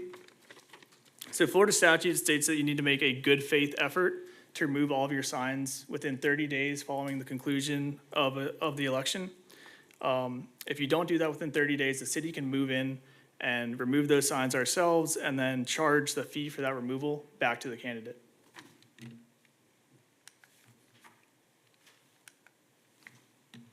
And comparing some neighboring cities' signed bond fees. As you can see, Doral is at $500, Hollandale Beach $200, Miami Springs $200, Hialeah $150. Almost every city will return the entire signed bond fee once all signs have been removed. With the exception of Hollandale Beach, they keep half as an administrative fee. And some cities will put a time limit on how long you have to remove your signs. That's typically, as you can see, 7 calendar days. And that concludes. Thank you. Thank you. Question? Please. Can you go back to the last slide and maybe the one before? Why do we have Miami-Dade County cities and not Palm Beach County cities to figure out like what to do? No, I understand. Like what is Boca So we looked do? around at a bunch of different cities. Not all of them have it in their ordinances. So these are the ones that I found it in their ordinances. So Palm Beach County cities do not currently have that. I know Boca does. Yeah, some of them do. I mean, I can Yeah. email you that information as well. Yeah, Yeah. I'd like to see some Palm Beach County ones too. Okay. Yeah, it's good to look at our neighbors, like Boca Raton, Delray Beach. That's where we started the Palm Beach search, and then Gardens branched out from there and ended up at Doral and some other southern cities. That was probably before my time, so I definitely would like to see the Palm Beach County ones. That Okay. would help. Will do. Thank you. Doral does a lot of things right. Doral doesn't do a lot of things right. What about Boca? Boca does things right too. Boca does have a sign bond. I mean, Boca's, you know, Boca- look at their It budget, is, look at their millage rate. And the one thing I like about They have a lot of Wellington. money. The one thing I like about They have a lot of Wellington is they oceanfront. give you they give you designated spots for your large signs, and you can only put them up, I think, 10 or 15 days before. And you have to have them down within 10 days, so. Those are things that I do like about it. This was a big issue for me from day one. Do we currently, Stacy, do we currently charge, I know it says on here, and we talked about, it says also allows the city to charge a candidate. Is that in our books We have now? nothing in our ordinances. However, that is based in state statute. So the Right. city can do that. I don't know if in practice they do that. I don't know if administration, Adam's shaking his head no. So I don't believe we are. We should. Yeah. Yes. And it's personal, right? Is that what it said? Yeah, I think we need to increase the fee. I mean, we talked about this. $25 fly-by-night. Saw fly-by-night today, you know what I mean? Signs are still out, Mr. Fly-by-night. I still would like clarification if the sign bond can come from not the campaign. I know it's a campaign expense. I know that's a gray line, but I don't know. I just think that ultimately, people don't care about throwing away other people's money, but that's a whole other issue. Does the statute govern that? So, I mean, again, you have state campaign finance law, which sets forth what permissible expenditures are, and that includes filing fees, sign bond fees, et cetera.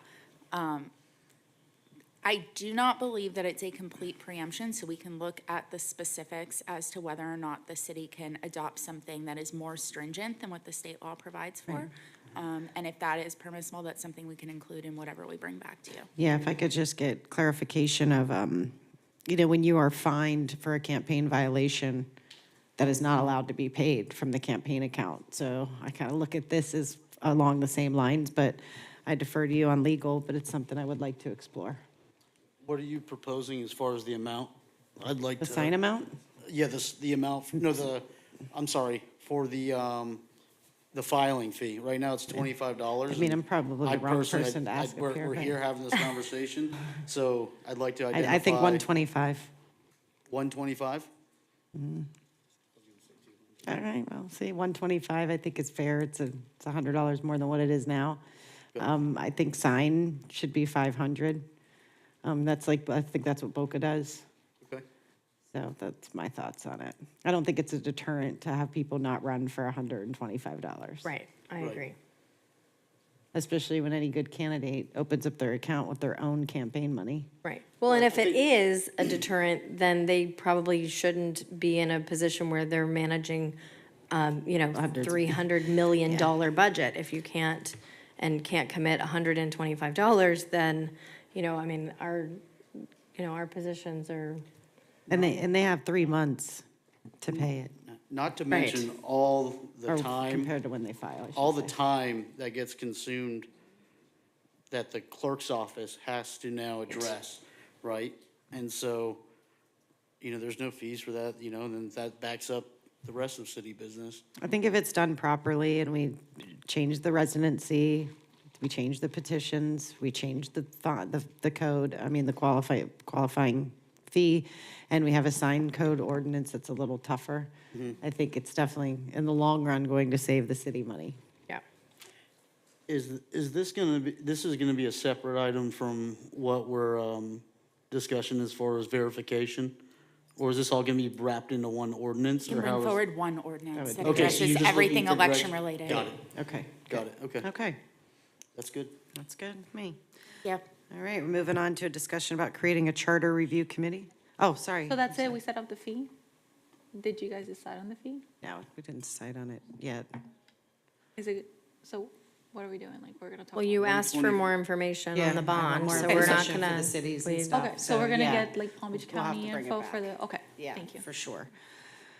And I encourage everyone up here to please start looking at, if you know other elected officials and they've campaigned in other cities, which I think everyone up here does, I think it's important to start asking their experiences and how it can limit some of the drama.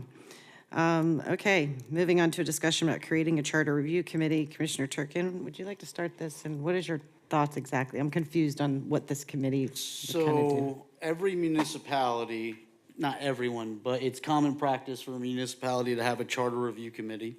I think most of them review their charters every 10 years, make adjustments that are outdated, getting head nods, 5 years, okay. Boynton Beach doesn't have one, right? Just like we don't have a lot of things, but this is why we're here. And, you know, what is applicable 20, 30, 40 years ago may not be applicable today. You know, technology, innovation, laws, everything changes. And so I think it's important for the city to have a review committee that works obviously in conjunction with the body to identify what should be changed. As we know, any charter amendment needs to go on referendum and it, you know, is ultimately in the avenue, the best form of democracy, allowing the people to decide. So I think having a committee to review these, you know, proposed changes, additions, you know, deletions, amendments is important, and it's best practice, right? I think at the last meeting, Shawna mentioned that, again, we don't review our charter officially every 10 years. You know, it's just as we go, and I think we should be a little bit more structured and organized. Third largest city in Palm Beach County, and so, you know, I'm proposing we have a board. You know, how that's structured or organized, you know, it could be, you know, 5 members, 1 from each district, the mayor picks somebody, you know, works in conjunction with the city attorney, I think is how the other municipalities do that. But that's kind of what I'm looking for, is a committee to review the charter, propose suggestions. Obviously, anything would come before the commission, and yeah, I think it's best practice. I agree with this. I think we have to do pretty much a deep dive on it, but I think that if anything, it would be spread out over a period of time, and let's start dealing with some of the charter reviews that are more affecting the quality of life issues. And then, because I think a lot of those are severely outdated in the city, and you can see it from the day-to-day stuff going on. Stacy, what's the attorney's office position on this, and what's your experience with, you know, with the charter review committee and that sort of thing? If you could just go over that. So, as I mentioned the other night, there's a couple of different options. If you're looking for right now, one-time review committee, that is something that this board could establish by resolution, appoint members. If you're targeting, you know, the next municipal election, et cetera, to put some of those amendments on a ballot for referendum.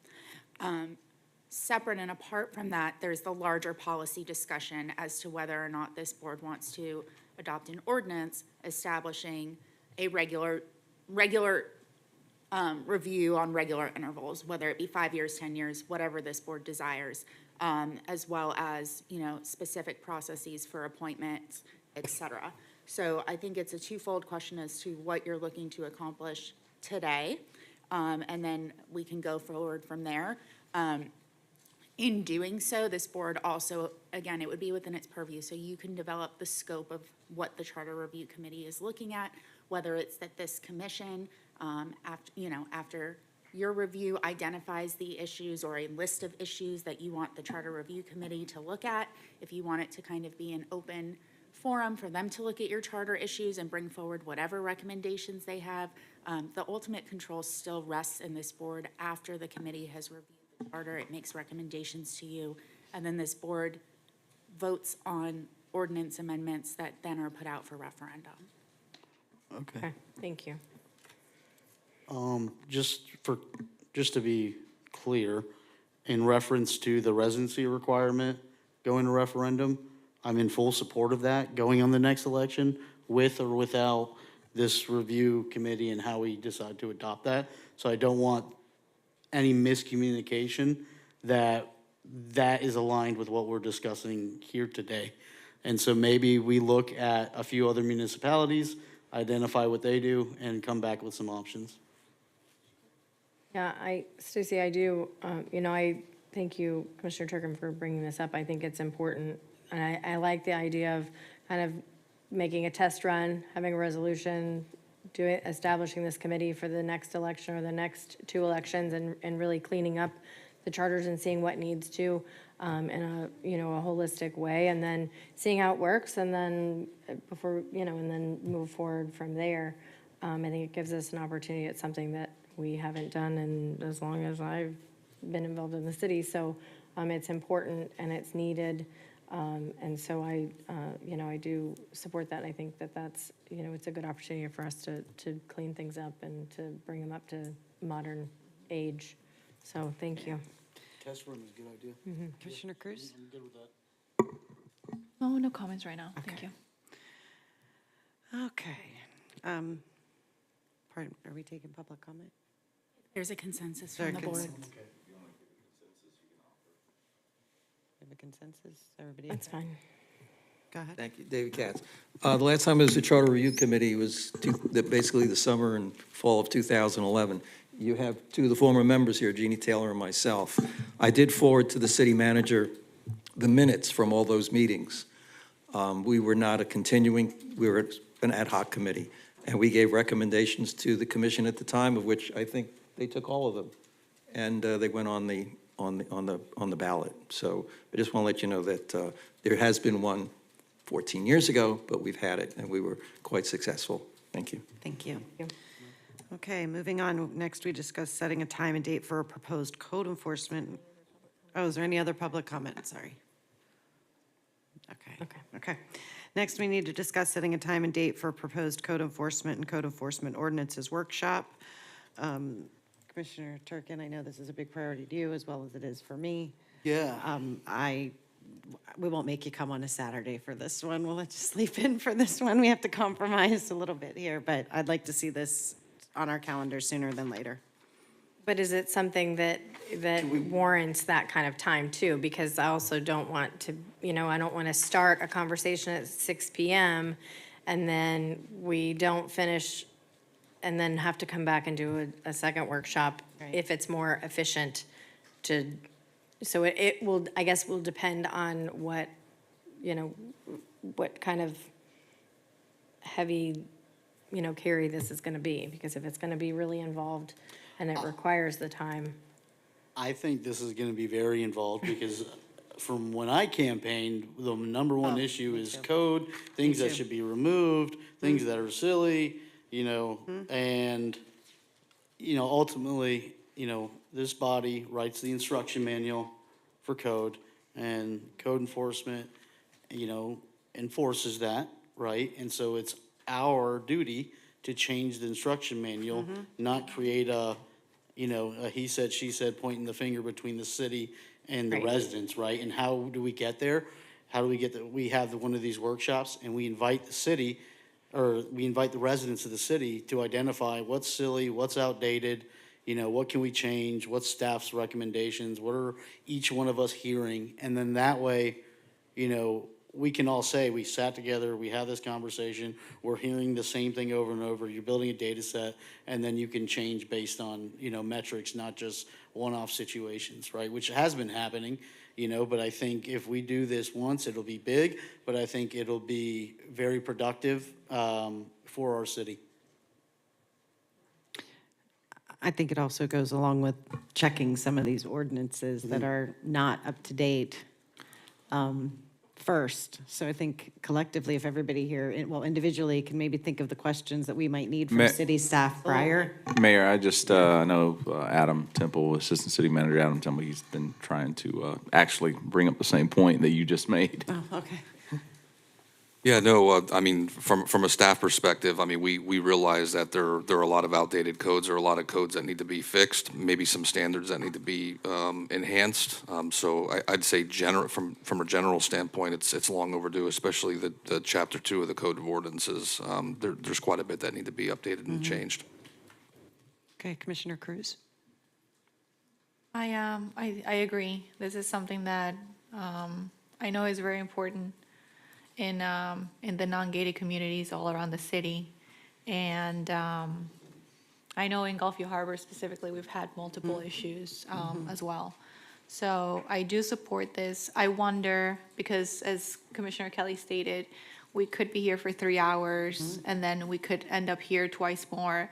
Is there an opportunity to maybe make it concise to where we reach out to the community, whether it's like through some sort of a survey or whatever, social media, however it is, and also through our elected officials that have had those one-on-one conversations to potentially bring in topics per se, like standard topics, and then we have legal work on the ordinances that are related to those topics, print out those ordinances and seeing where there might be places to make certain amendments, and then have the workshop once we have all of that. I agree. Right, well, and Adam, what you just said was you said chapter 2 or section 2 is in need of, so maybe we pick a section, the most, based on staff and and really try and focus on them, because I kind of, like Commissioner Cruz just brought up, I think we'll be all over the place if we just go back and forth and have a workshop where we're all just, instead of focusing on and really just checking them off and cleaning them up as we go.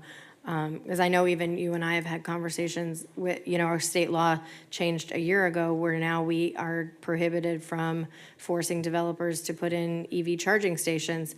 And so now there's stuff that needs to be cleaned up that, is because the Florida law is ever changing. So we can't even tell a developer to put in EV stations anymore, which is insane, but it's the law. And so now we have to go back and change something that we put in place and to comply with law. So, I think that, whatever we need to do to really, and maybe staff needs to work on a plan and a schedule of what the priorities, these are the ones that are high priority and we need to focus on first. We need to do survey though, because staff's high priorities is gonna be much, much different than Gulfview Harbor, or Chapel Hill. Or us, Or or Forest district. Park. Yeah. I think Yeah. even each neighborhood's high priorities are gonna be Well, completely so we different. do the survey Yes. first and then staff takes that information. From street to street. It's street to street, really. Yeah. You could even argue I think the resident to resident. magnitude of this So lift. I think starting with the survey, but we have to have our senior residents participate too. I mean,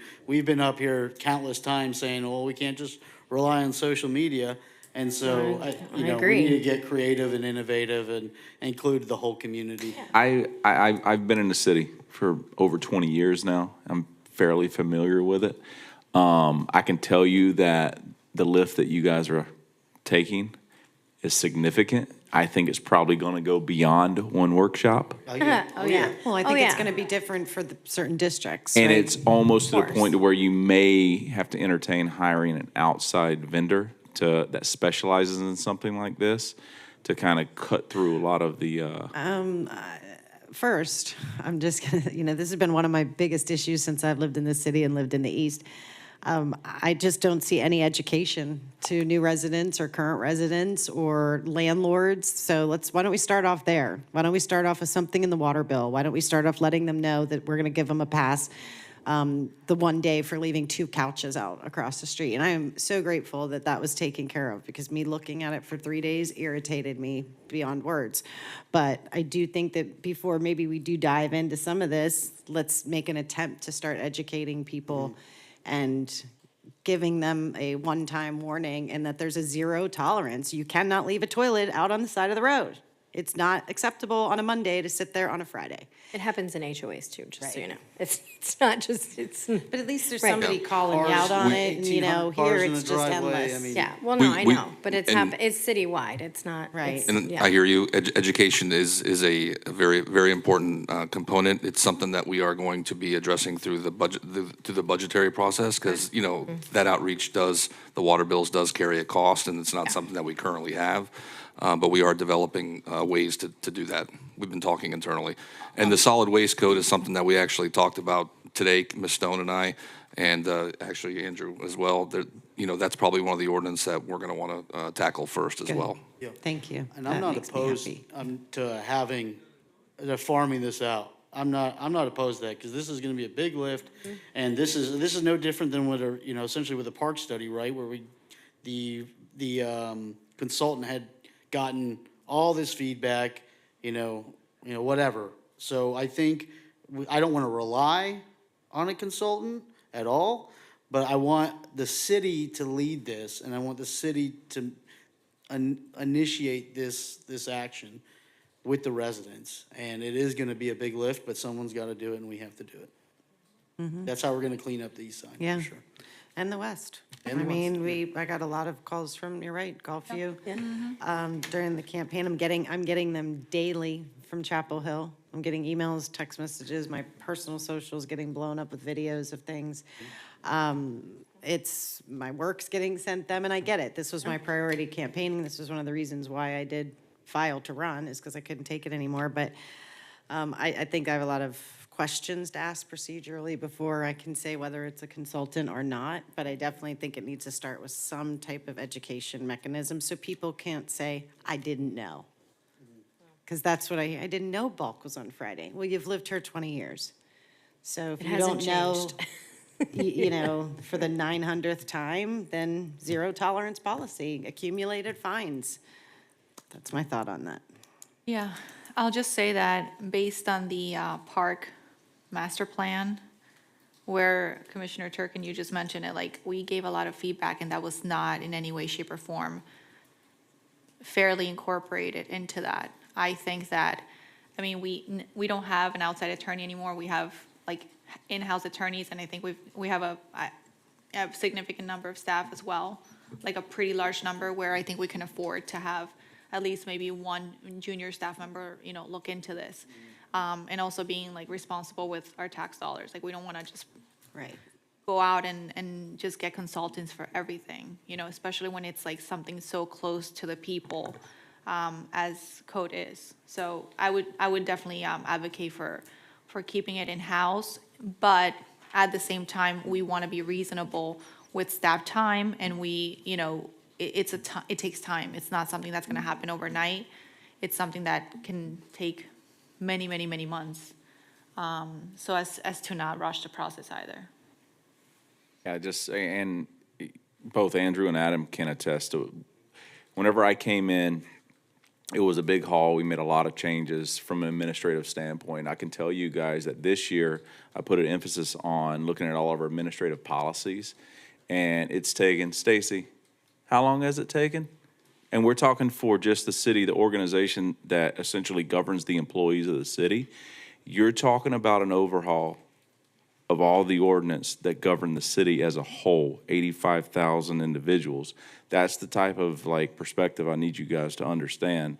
And it's a large one. And I think that it's important and prudent that we get it right. Yes. Right. Yep, and it's bigger than a parks master plan. There's a 36 parks, 32 parks that we have, but there's many, many ordinances. And so I don't want to rule it out, obviously.